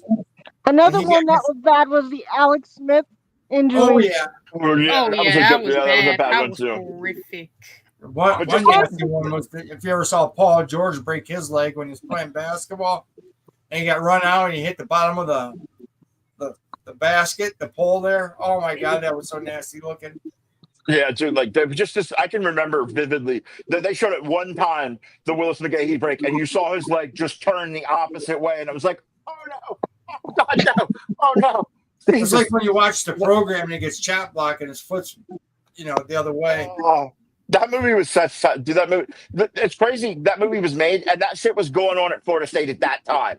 Like, how bananas is that, dude? Well, Like, that's where they got the idea from. I mean, come on. I mean, kids laying in the middle of the highway, coked up. They're the same colors and everything. I mean, come on. Yeah, dude. Like, just kids laying in the middle. Like, 6 months before that, you had Florida State kids laying in the middle of the highway, coked up, like, and then all of a sudden it's in a movie, and you're like, well, that's obviously them. Well, they cut that part out of the movie. I mean, it sucks. I never got to see that part in the movie where they're laying in like that. Hey, did you guys ever get to see that documentary that was going on about the wrestling? What happened with those guys? Yeah. No, Surviving Ohio State. Did you guys ever get to see? No, it's on I haven't watched it yet. Yeah, you guys should. I was like, that's so horrible that coach was doing it to them kids. I saw some I hear people bring up that, Ohio State should take accountability. I'm like, maybe tell that to Gene Smith in our previous. What happened back in the 70s? What the hell are they supposed to do now?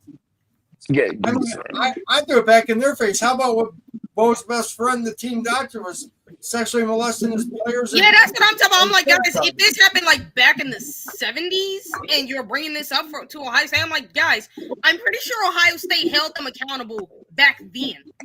I don't even know if they knew about it. They didn't know about it back then. That's a problem. Nobody told anybody back then. Oh, nobody told him. Bo Schembechler, and he wouldn't listen to him. His stepson said, hey, the doctor's touching me. He didn't believe him. Kids didn't speak up or say anything would be my question. Probably scared.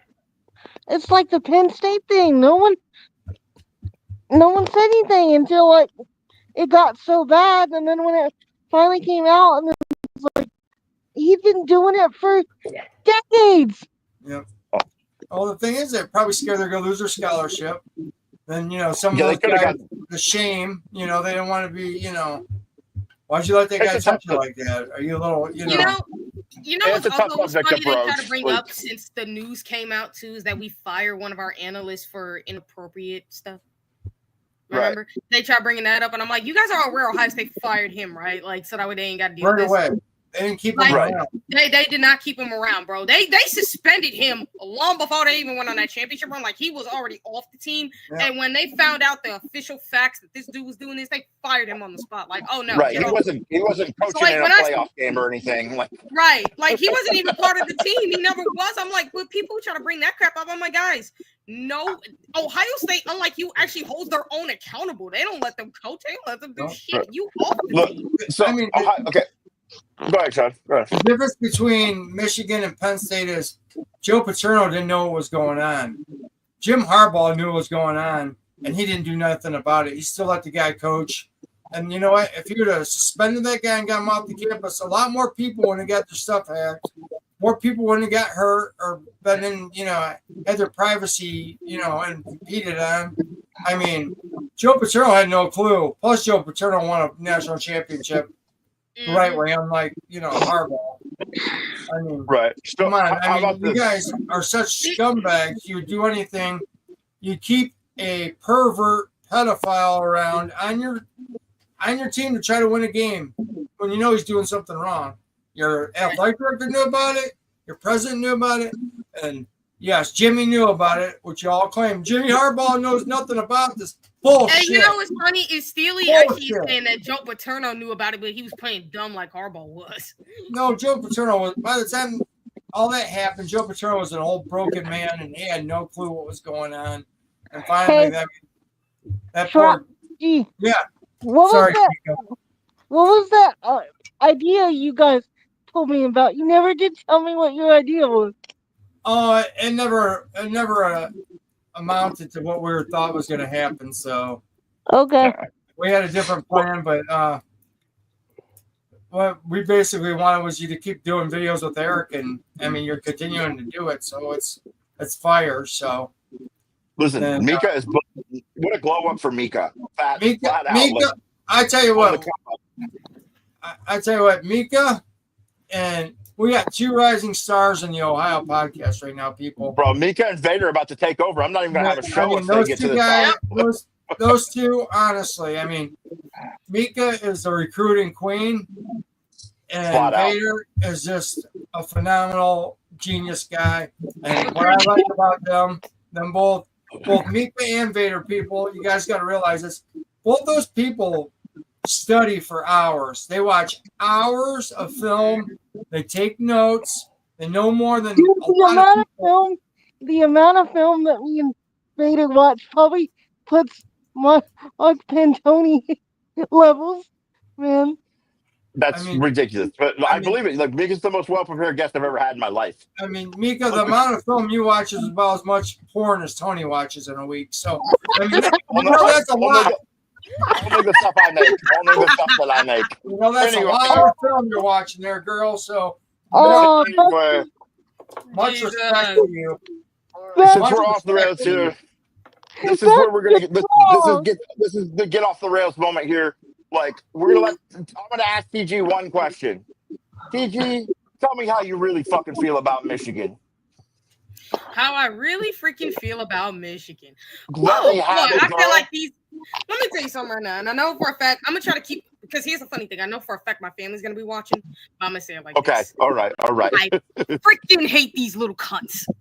I hope a whole meteor drops on that freaking program, blows up that part of the state, because I freaking hate those clowns. I hope for a fact that you guys end up losing billions of dollars. I hope you go broke and you never become a powerful program ever again. If it wasn't for Ohio State, you wouldn't be relevant. You'd be the most irrelevant. You'd be Purdue right now is where you be. The most irrelevant program, and I would even say Purdue be more relevant than your ass. I was going to say, don't throw Purdue on the bus like that, man. No, you get really him. are. You're more relevant than It'd be worse than They be every bit as relevant as Vanderbilt. If anything, I would say Vanderbilt is more relevant than these cunts. Right, they beat Alabama too, so like shot for shot. Listen, like I mean, like they beat Alabama team. They're not beating they're not taking on the best Bama team. I mean, they brag about beating Alabama. I said you beat Alabama with Jalen Milrose at quarterback. Give me a break. Bro, I'm not gonna lie. I get it. You beat the worst Alabama team in 2023 that Nick Saban has had since like 2007. Oh, and in 2024, you beat pretty much the worst Jalen Milroe has played in my lifetime that I've seen Bama play as a football team. Defense sucked and offense sucked. So, like, no, it's not beating Bama didn't mean nothing. For y'all, because it's not like you beat go back to all the Bama teams. Do you think that 2023 Bama team could beat 2020 Bama or 2014 Bama? No. No. 2015, 2016. Or 2010 or 2011, 2012, 2016, 2017, 2018, bro, 2019. No, you're not beating them. That's 2023 Bama team ain't beating none of them teams. The only team you got a chance of beating is the one in Nick Saban's first year. I mean, even then, I don't know. That's sketchy. That team wasn't very good, but I'll tell you what. We even had Kangaroo Black on, and we asked him of all the teams. He said that was the worst playoff team that Nick Saban had. And these idiots want to go, well, how about their star rankings? They had so many these many 5 stars, and I said a lot of them were freshmen that didn't play. I said, my gosh, we all see what rankings do when you get. I mean, freaking Chris Olave was a 2-star. Give me a break, guys. I'm about to say, guys, Chris Olave was like a 2-3-star, and look at him. So was Santonio Holmes and Troy Smith.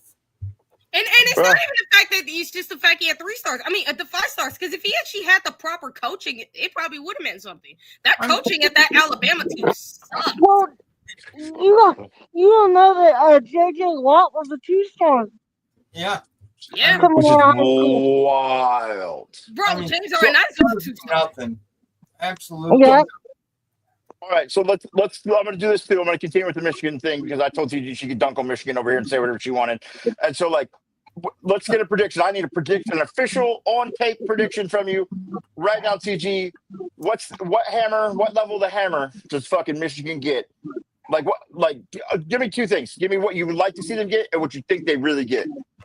But I would like to see them get, even though I know it's not gonna happen, forfeit wins, 5 to 10 year bowl ban. Realistically, to be honest, I love to see them. Literally, I would love to see them get their games pulled off TV and have severe financial penalties. Legit, because if you pull their games off TV, they can't make no money.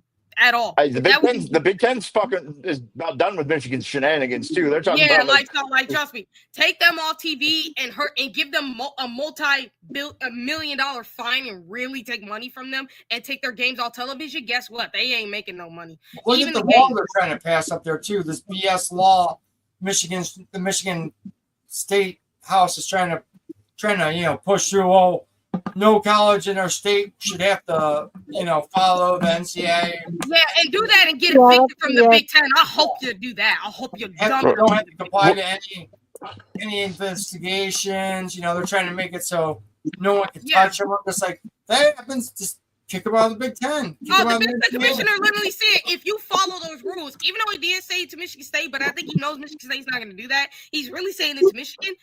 Follow those laws. I'm gonna kick you out of the Big Ten, and he ain't playing because he tired of it.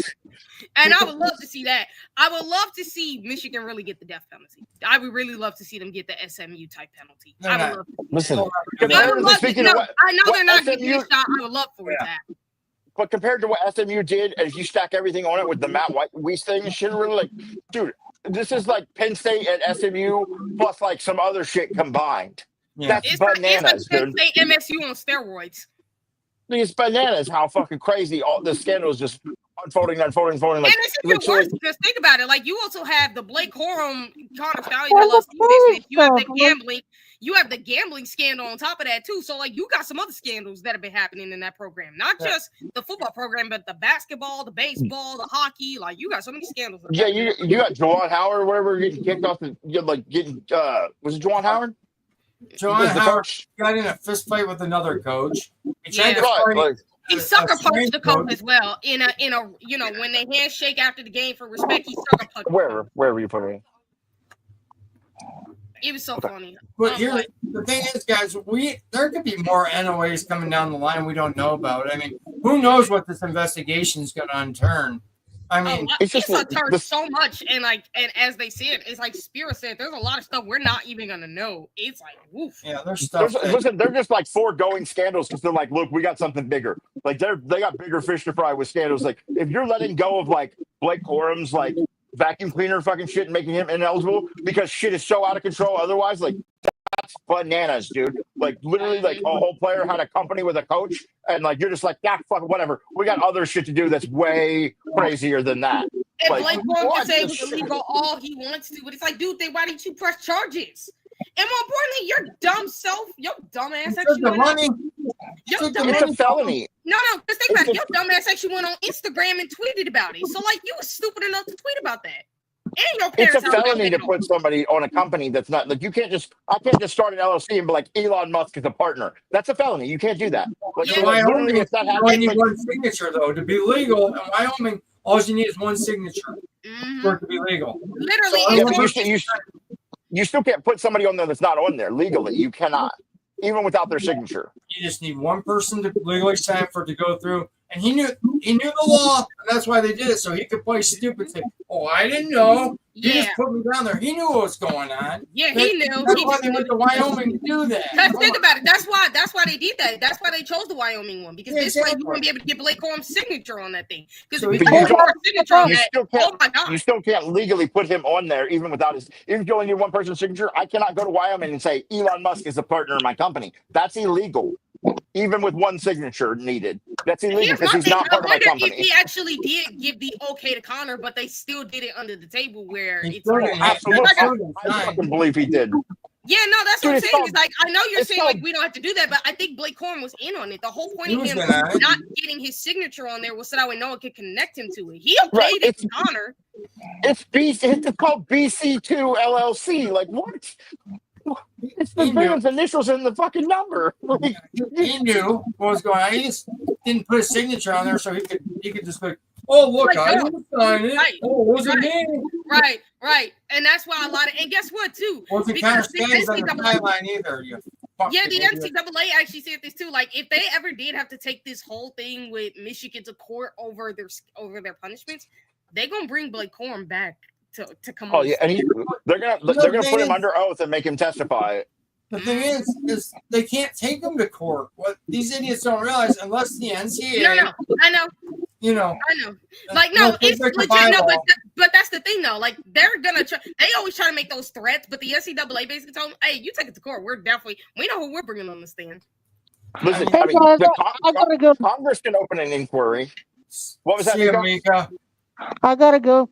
Hey, We love you. Mika, love you Happy guys, bud. birthday, Gigi. thank you. Hope you had a good one. I did. We love you, Mika. Yeah. Hey, you got anything else you want to say before you leave, Mika? OH. Oh. See you All right, guys. Mika. See you, We Mika. love you, Mika. Yeah, Have a good night. Yeah, I love you, cuzzo. All right. Night. Shit. So, night. So, Hey, why shit. don't we get hey, Lacey or Steely, why don't you hop on in here? Come on. Why don't you Yeah, somebody, come on. Yeah, Somebody come come party for come on, TG's come birthday. party Let's with go. us? Come on. Let's go, Lacey. You talked all that shit in group messages. Now, fucking, she's not here. Where's Lacey at? Sean, get your girl. Come on. Oh shoot, she might be on stage right now. But she's not. I'm kidding, Lacey. She's I out love there you. making that money for Sean. Come on, man. Don't do that with Lacey. Come on. No, Lacey. She's a We love classic Lacey lady. so much. She is a classy, sometimes drunk lady. We love her to death. I love Lacey. One of my dear friends. Just like I love She's- Steely, who's like the old demented grandpa with Alzheimer's. The grandpa we never wanted. I mean, Steely's like Bad Grandpa. You know that movie Bad Grandpa? That's Steely. Hey, you know why we here? Because I told you guys the last time when we did the top 10 artist list, like our favorite artist of all time, that I would have you guys like listen to one of the music of my number one artist that you guys haven't heard of, Peyton Parrish. Why not do that now? Yeah. Well, because of YouTube and copyright claims. You know, oh yeah, that's well. Actually, if you make it I'm talking about like we can make it a reaction video. We can make a reaction video somewhere down the line. We can do some reaction videos. Like I looked up the fair use thing because I did an ad. I made an ad for the new. TG, have you seen the new stuff I made? No, I haven't seen. Can I? Okay, I'm gonna take a minute for some shameless plugs because we got some people here that may have not seen it. But so we got stickers coming. These are the stickers. You order something, you get a free sticker. But like, you know what I'm saying? Like, I'm gonna have those. They're fucking pumped. But then we've got the cursed bear. Have a cursed day, right? Yep. And then like, but I'm putting them on shorts for women. That's, you know what I'm saying? That's not for you, Steely. That's for women. I mean, I'm getting them in pink for Steely for sure. But well, yeah, like I'm gonna have the Have a Cursed Day ones. And then I just made this. Like, I don't know how many people listen to Sleep Token in here. I mean, a bunch of people listen to Sleep Token, but I did do a Sleep Token design for Even in Arcadia. So if you're into Sleep Token, that's my new Sleep Token design. Shout out, like, I'm not actually selling that. I'm selling it. I'm just not for people. So legally, I can't sell it, but like, I'll sell it to you. I don't care. So, you know what I'm saying? By the way, I don't know. Sleep Token is a band. It's like cum metal. It's like it's like R&B metal. Like it's very much like sexy metal. I don't know. You just have to listen to it. I'll send you some Sleep Token songs. Like Sleep Token's their own thing. Yeah, I'll put that together. So, but they're a band, Sean. They wear masks. They're anonymous, and literally like nobody like. Technically, nobody knows who they are. I don't know what the fuck that is. Never heard. Here Comes the Mummies. They dress up like mummies, and they're all anonymous people. People don't know who they are. They think they're like famous, like studio musicians, but they play and they all wear like mummy outfits. No one knows what they look like. Oh, that's pretty good. Yeah. So, Sleep Token's got a bunch of lore and like they have a whole story and shit or whatever. But like, it's like if you like, it's very, very digestible metal. There's not a lot of screaming. Like the dude who sings has. Yeah, I mean, like he has like very much like a very pretty voice, and they do a lot of like R&B inspired type of shit, throw in just breakdowns. They hit a lot of genres in like one song. They'll go from like black metal to like reggaeton to pop to like what. It's crazy, but it's so good, and the musicianship's amazing. I highly recommend Sleep Token to anybody. So Steely, I am not so talented, but I appreciate the fucking praise. You are, bro. You are a talented man. Yeah, you're still the artist, man. You're a talented beast. Look, Vader, if Vader wants to come on, Vader. Come on with you, buddy. You should try. Let's go. If you want to try, Vader, do it, bro. Fuck yeah, we got Vader on here. Like, we got shit. Like, hey, Vader, if you don't want to appear on camera, you can turn your camera off if you want. Turn your camera off and talk to us if you want to. If you can do that like you did on Eric's show, it's up to you, bro. Yeah, but you're always welcome here, brother. You're part of the horde for sure. It's up to you, brother. TG, let's next week we're doing top 10 conspiracy theories. What's your thought on that? I honestly love that to see all, because I've seen all kinds of conspiracy theories, especially like out in the world.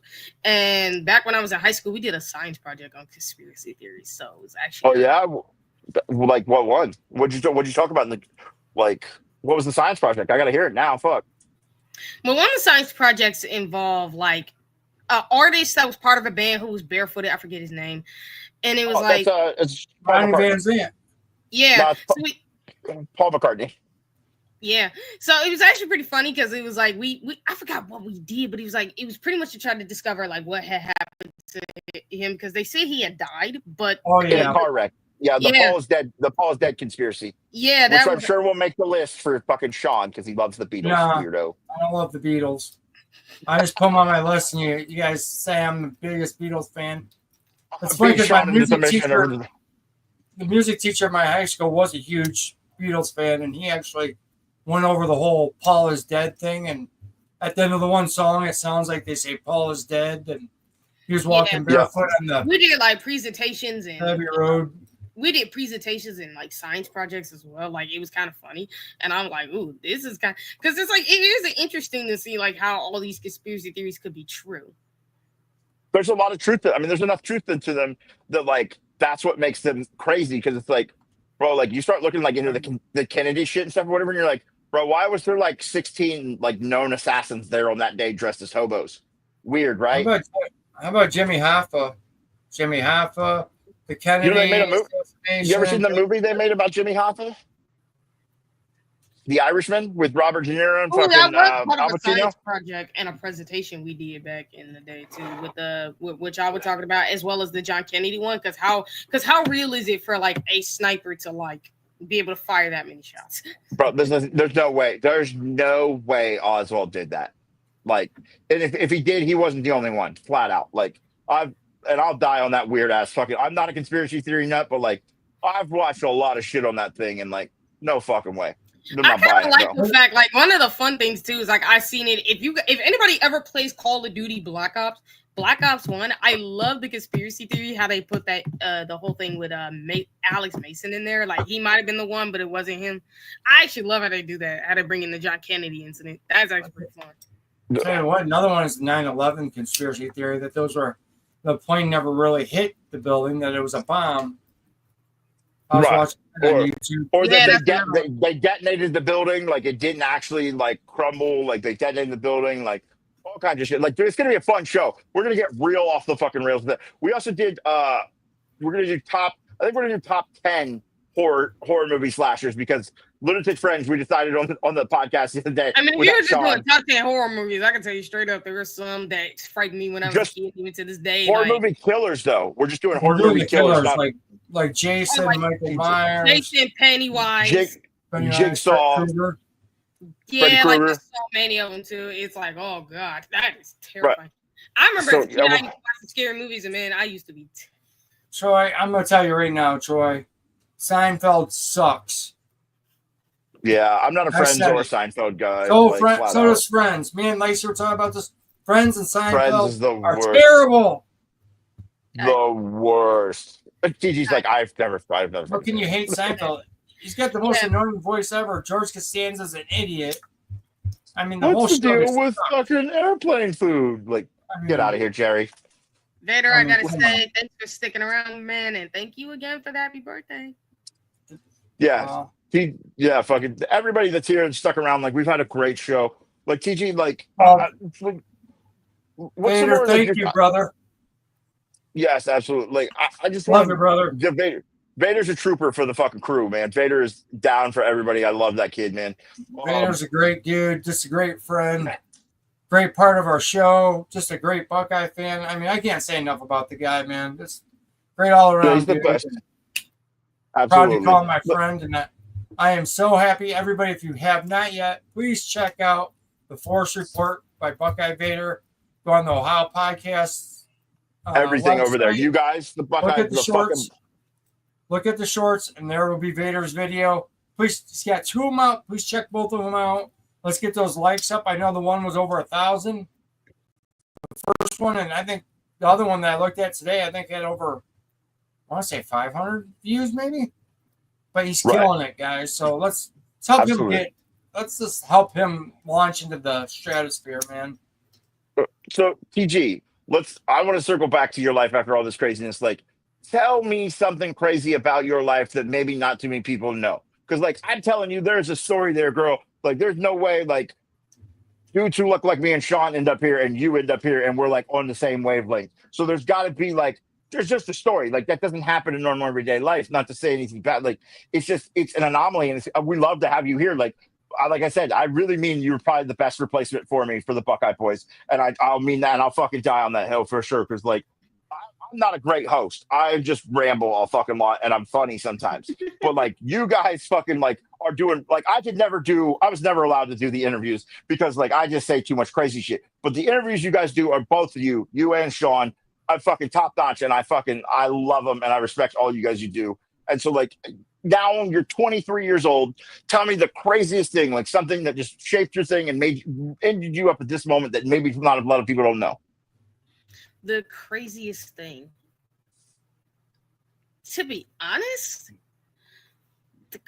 there's been a lot of crazy things in my life that kind of led to this, to be honest. It's not to say I didn't have a great life, but there were crazy fun moments. Like, obviously for me, when I was a kid, going to the Bulls game, getting to see Derrick Rose, meet Joakim Noah. Another thing that actually led me was the fact of how much of an athlete I was and how crazy I was at basketball. Like, I used to be such a freak at basketball when I played, until I injured my foot. And I tell that story. I used to tell that story a lot. And one of the stories I always told is how I dislocated, like, legit shattered my foot, my bone on the side of my foot, and, like, broke 3 bones from my foot to my ankle to my leg, which was so painful. Damn. Yeah. Oh no, it was painful, bro. My leg, I could not put my foot fully down. Like, if my mom and them would tell you that the way they looked at my leg, it was not flat. Listen, bro, flat out. I'm in the same boat. TG, I can barely walk. I walk with crutches now because of the car accident. So I feel your pain, literally. So I respect it. Like I just picture you being like Andrew Reese ain't got shit on me. Like, you know what I'm saying? Like, just. Hey, look, I screwed up my foot so bad. I was like, that sucked because of how awkwardly I landed on it. It was like my foot came down on the side and I felt something broke. I did not know. I'm like, I had trouble walking. I cannot walk without pain. I can feel it shooting up. Yeah, listen, I literally right now I'm currently learning how to rewalk. So, like, I feel your fucking pain, dude. Like, it's and then crazy. the other crazy thing that happened is just me getting out of bed and I freaking sprained my toe. And it's like, what the? What? Really? Just got turf toe getting out of bed? What the fuck? Yeah, that just happened. Like, I'm getting out of bed the way I normally do, and my foot I hear like a little kind of crack sound, and then I'm like, I feel my foot, and I'm like, I had to call my mom. And this was when I was at college, actually, because I was actually thinking about trying out again for basketball, and guess what happened? That would happen again, and it's like I freaking hurt. Like, legit sprained my pinky toe. It was so stupid. I'm like, that was just random. That's just crazy. And here's the funny thing. I had to call my mom and tell her legit, hi, but I broke my foot. I think I broke my foot. She was like, okay, I did not expect you to tell me that. Right. It's very early in the morning for a broken foot. Can you explain? Like, literally, I told her I got out of bed, and it's like I just heard a crack sound, and my foot. It took me a minute. I had to hop all the way to the bathroom. Then I finally get on the. I get to the hospital. I got me like a shoe to put on my foot because obviously, like I had the last time. Like last time when I first had broke, and think about it like this too. This ain't even the same foot I broke. This is the foot that this is my left foot that I did this to. That I sprained my pinky toe. My right foot is where I broke my foot and every other bone. And I had to put a boot on. I was on crutches for a little bit, and then I had to get back on crutches just for that because my foot was killing me. Hey, TG, look who's in the show. Welcome back, Tyler. Tyler can come on. Tyler's fucking out and about. I was gonna say Tyler can come on. I would love to have a 4th of July type of show. Right, yeah. We just us watching fireworks being weird. That'd be great. Music concert. What video games you play nowadays? I know you said you play video games. Like we need to get into that. I just downloaded Oblivion Remastered. I'm fucking pumped. Bro, I play all kinds of games. Like I do love playing like Black Ops and Battlefield. I love playing sports games like the NBA. I'm getting into playing college football 26 is right around the corner. I'm gonna get on 26. I did love 25, but I want to get on 26. I obviously play still Madden. Playing 25. Yeah, I play Madden, and then it's like I also play FIFA on top of MLB.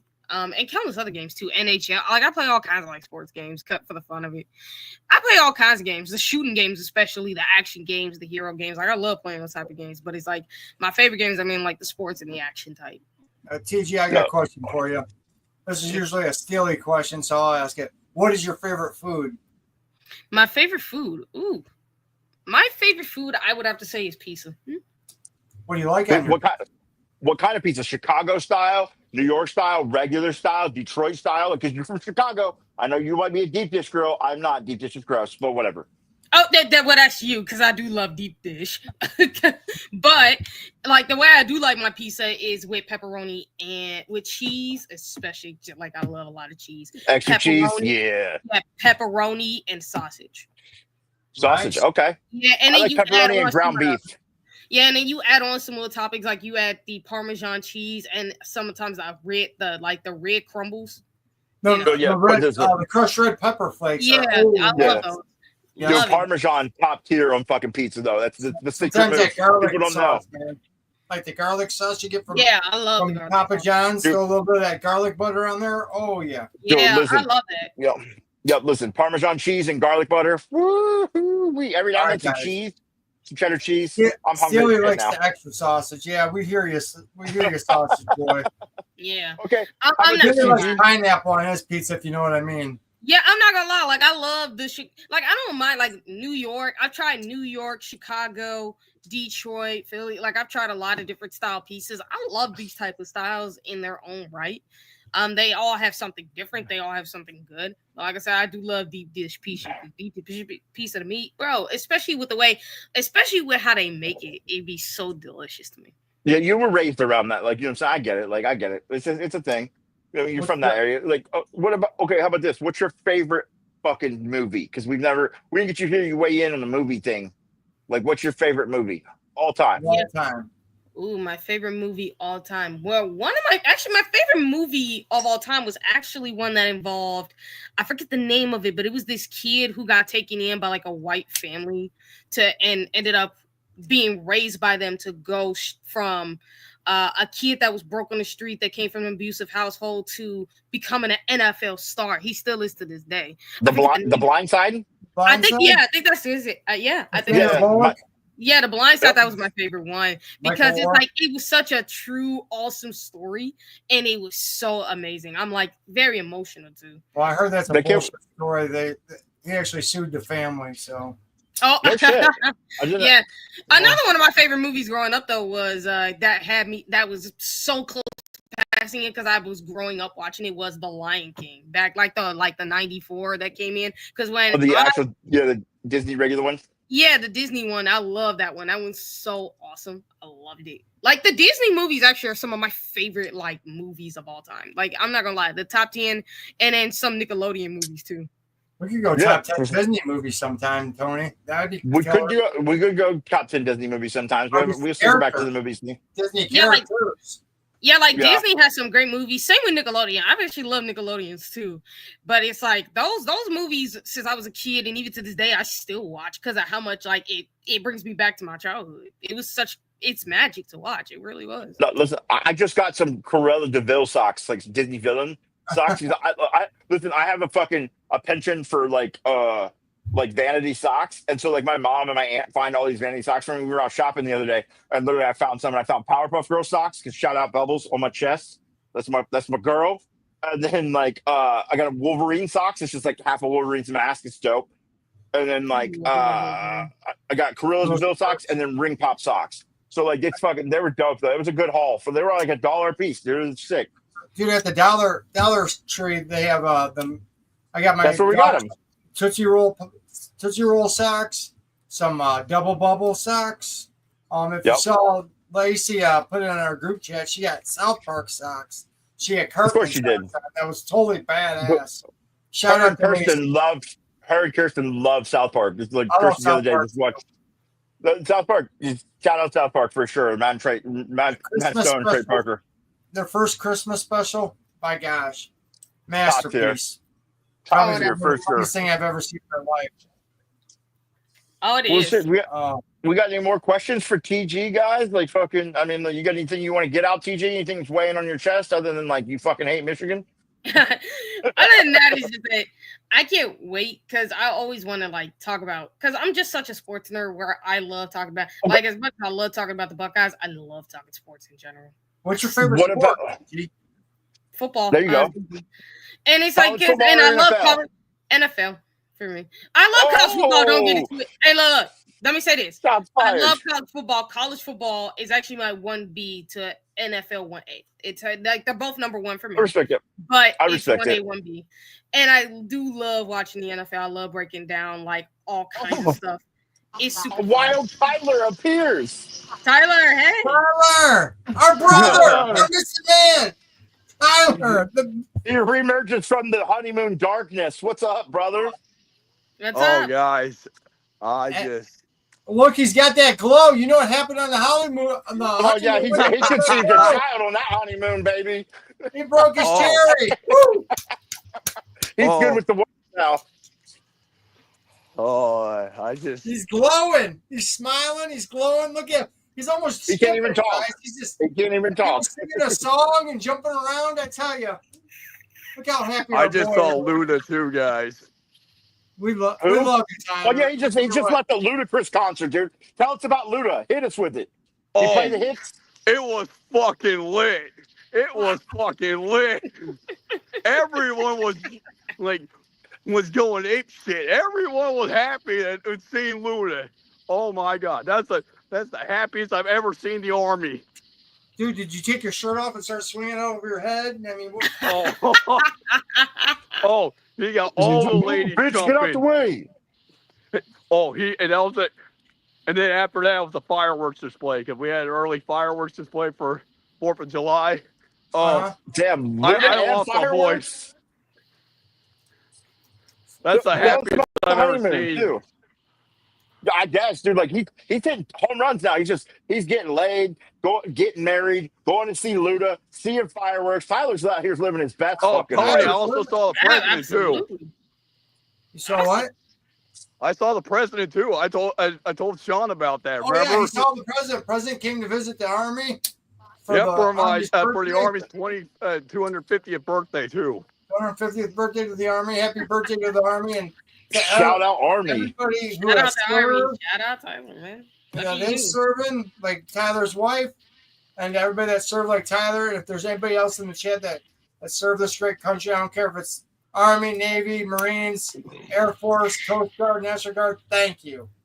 Absolutely, Army Reserves, anything, bro. All true you guys heroes for this country, and much love and respect. And all we can say is, can't thank you guys enough for what you do, or what you have done, and what you guys do. So thank you. Tyler, I appreciate that, guys. Lacey, but also, I tell you, Sean, I got to tell them about what I found out today. What'd you find out? What I told Sean earlier today. Oh, about another terrorist in Ann Arbor. Yeah, there's another terrorist for Michigan. Yeah, the mass shooter. Motherfucking ISIS up at Michigan now. That's crazy. His plan was to take over the Army National Guard. He lost that fucking battle, didn't he was bro? gonna legit have a mass shooting up there. I was like, bro, when that story came up, I'm like, you gotta be kidding me with this. How crazy do you have to be to go, I'm gonna take on the fucking Army? But guys, are you a country, motherfucker? And he's part of ISIS too. He's gonna try to take the way he wanted to do it, though. The way he wanted to do this was ridiculous. So first of all, he was trying to scout out the Army the National Guard post in Ann Arbor, right? So he was using a drone, and I don't want to sound stereotypical, but he was. The Girl Scouts wanted me to steal it because they all thought I was hiding my my Boy Scout uniform. I know you were the Scoutmaster's favorite. We know why. That's why you had your hair parted down the middle. We know why. He was also he was the priest's favorite, and he was the Scoutmaster's favorite. But guys, I want to sound stereotypical when I say this, but yeah, go ahead. He was also of Muslim descent, and wow. He tried to hijack it with a tank. I mean, I guess if you have one tank against the army, it seems reasonable. Get the fuck out of here, dude. and he tried to do a mass shooting with the tank. Well, I mean, I guess I don't know. Like, I don't know the logistics of a mass shooting, but like, I would assume that's not the best weapon. But maybe if you take on the army, fucking who knows? Did you ever see when that guy drove that tank down the road and he was just like smashing people's cars and he was just running people's stuff over? Oh, it was freaking awesome. So he got stuck in like the median and he couldn't get out, and the cops came up and shot him. But he was running stuff over. He went and ran. He was running people's cars over, just doing all kinds of destruction, man. And here's the funniest part about it, guys. Here's the funniest part is, you want to know how they caught him? The FBI. I think I know. His girlfriend. The guy was in the car with the FBI, and he didn't know the FBI was watching him. Yeah, right. And they took a picture called a of fucking it. Uber, and they called the Uber, and he's like still in the back with the drone, like. Yeah, they're like, you're under arrest. He was in the front seat. I'm not kidding. Literally, I get like legit. I saw I think the video that Sean had sent us, where I think a dude had broke it down. That's why I'm like, this dude is stupid on another year. Yeah. Angry Cops. He's actually a drill sergeant in the army, so he's seen some. You see a lot of strange behavior in the military, guys. So Shocker. This does not. But the thing is with the National Guard, though, is they, unlike active army, which I am, the National Guard can go to basic training during high school, and then when they graduate basic training, they can go back to high school and then continue getting their high school diploma. Oh, wow. Yeah. So they're like super trained. So, but the thing is, though, is there's a drawback. If you don't keep yourself in shape, you're become fat. Yep. Yeah. So, Tyler, now that we got you here, you have any fucking wonderful questions for TG? Because you always pose the best question. So, like, we're diving into TG's mind tonight. So, by the way, Tyler, she already answered the Michigan question. So, you're. Yeah, we don't have to pump Michigan Bear fucking right now. She already answered it. Let me tell you about it. Let me tell you about when I was at the concert, though. I saw some Michigan fans there too. Oh boy! Tyler's ready to fucking fight at the concert. Ludacris is getting him rowdy. Tyler's ready to go, bro. Move, bitch, get out the way. Yeah, that was the last song that Luda was playing, so I literally wanted to do that to all the Michigan men. And one of them was he just laughed at me. I was like, bro, like you. And then the other one was he just said, "Go blue." Did you tell him to go blow? Did you tell him to F off like you told the last guy? When I heard you on the phone that one day yelling F you to the guy? Oh, yeah. Yes, man. I'm on the phone with Tyler, and this guy yelled "Go blue" to him, and he's yelling "F you" to this guy while he's on the phone with me. Tyler's losing his mind. He's losing his mind. He lost his mind a couple times. I was talking to him. Some guy yelled something at him, and he stopped him. He's just like, "Yo, that's not cool, man." But no. Here's the other funny thing too was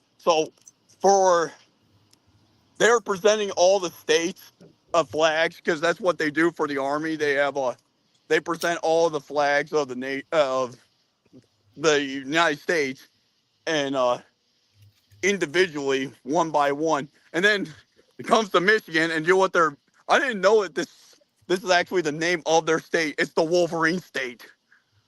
Yeah. And then we're the Buckeye State, so. And then this other guy was like, "Oh, I hate Michigan," and it was a Minnesota fan. Hey, I was like, listen, Minnesota hates you. Like, fucking, you're fucking up. Right. Big Ten unite, bro.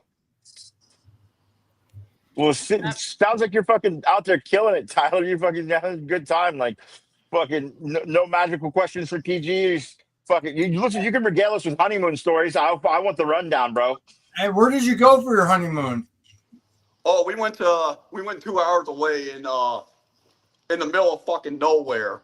Man, I was so mad because we had to go and find we had to find a lift, and it was so hard to find a lift down there.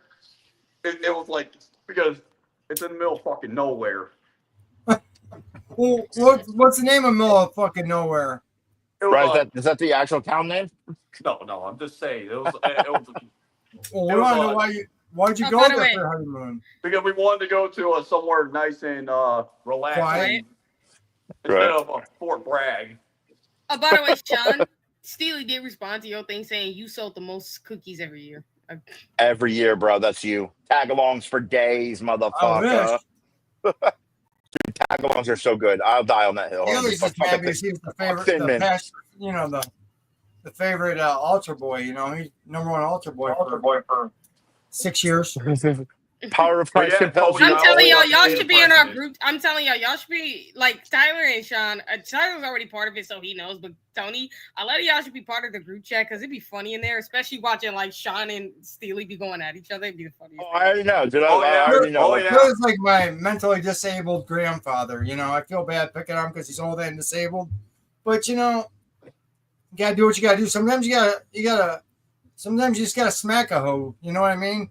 Tyler knows what I mean. Sometimes you just gotta smack. We're making ludicrous references and shit. Like, oh man, I can't wait till we get into the group. I cannot wait. I can't wait till we get into the group call. You and Steely are just going at it.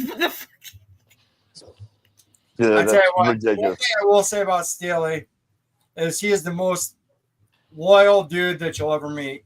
Die hard. No, listen, that's my brother for real, bro. He's going to the end of the earth for you. If anybody screws with you or says anything bad about you, he's the first one to go jump in someone's face. So I had nothing but love and respect for Steely. I just like to give him crap. I like to talk with him. That's what we do. We bust each other's balls. Okay. So if we got all four of us here, I want to get down on paper and like I want to make people commit to shit. I need a prediction for Ohio State's season this year. Give me a fucking how they finish. Like, give me win total, loss total, where they make it to. Let's go. You want me to be honest?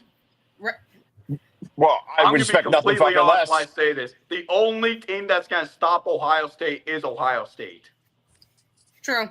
And I don't believe any team on this entire schedule is going to kick our ass. I think that we can beat every single team.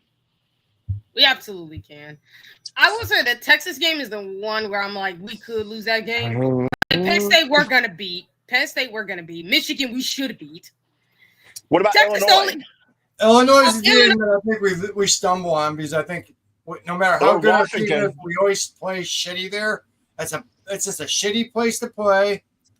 The atmosphere. I really do want to see how Ryan Day is going to play up there too, because I've never seen him coach there, so I am kind of interested. I don't think he's Champagne's a weird place. I think that might be the game that they trip up on, honestly. And I think, you know what, if they lose a game early like that, I'll just refocus them. Yeah, I can actually see what, because that was going to be my thing for 11-1. 11-1, national champs. What about the Washington game? Now, Washington's they're really good too. They got a good team. Like, man, you cannot underestimate that team whatsoever. They are really, really good. We go there. Underrated coach. Yeah, that stadium is bananas, only thing bro. with the Washington game that's giving me pause is the fact that it's not even pause for concern. It's more pause of question. It's because last year we were worried about the Oregon game with the noise, right? Yeah. Washington's the same way, but it's just it's loud as shit out there. Loud as F. It's a couple hours longer flight for them, so it's jet lag's a real thing. I mean, the time difference, I could screw with them, and that is the loudest stadium. I don't think the time difference will mess with them that much because I mean you got a bunch of coaches on that team from Ohio State that are like went to the NFL, traveled all across time slots, so I think they'll be fine regarding that because those guys are used to it. That's the great but thing they about still, Ohio a State. lot of those guys might have been used to it, but they still lost. I mean, if you look at a lot of those teams that go from West Coast to the East Coast when they travel, they lose a lot of those games. So those kids, Some win, some lose. professionals. So I mean, hey, it'd be better to get them used to it now than like them, because the reason why that happens is because a lot of these guys don't travel like that in college football, so like it's hard for you to get used to it. Whereas like if you look at the NFL now, when you travel from east to west or west to east, you actually do win more. You actually do see NFL teams who do that win more of those games just because they're used to it at this point. Like the time Right. difference. They got to do it all the time. Yeah, So, like that. So like that's what I'm saying. Like why I think with the Buckeyes, why I believe this is so great for Ohio State is like we got Ryan Day who did it, we got Matt Patricia who did it, we got Brian Hartline, James Laurinaitis, countless coaches who have done this. I think that those guys will get used to it, and they're going to help these kids get used to doing that because they're going to because that's what college football is becoming, more like the NFL. So and as Matt Rule said it, the Big Ten's more like the NFL because you're going from east to west. You're literally traveling across time differentials at this point. So it's like. I think until they do it for the first time, though, you never know how those kids are going to handle it. So, we did handle it pretty well against Oregon. We just it's just that the defense. Check out the Rose Bowl. Yeah, but she had a couple days though. They went out there. I mean, it just wasn't the night. I know, dude. Yeah, I mean, Oregon, we should have beat them by like 14, 21 points. We handed that game too. If the defense just played better, and again, this is why I'm not mad at like the players. I'm really mad at the coaching because the game plan was so ass. And that's why I'm also confident this year that, unlike last year, the 2 losses we've had last year was all because of coaching. Mm-hmm. I'm fully convinced the 2 games we lost last year were because of coaching, not because of talent, not because of obviously not because of talent. We didn't put our players in a position to succeed. Yep. So look, I'm willing to go. I don't think that's going to happen this year. That's a bad thing. That we're going to put our games. players in position to succeed all year long. Right. And if I'm wrong, I'll be the first to admit it. Well, hey, Tyler, so I'm willing. Just want to let you know that last night on a group call, Lacey she was in tears because she misses you. So I just want you to know.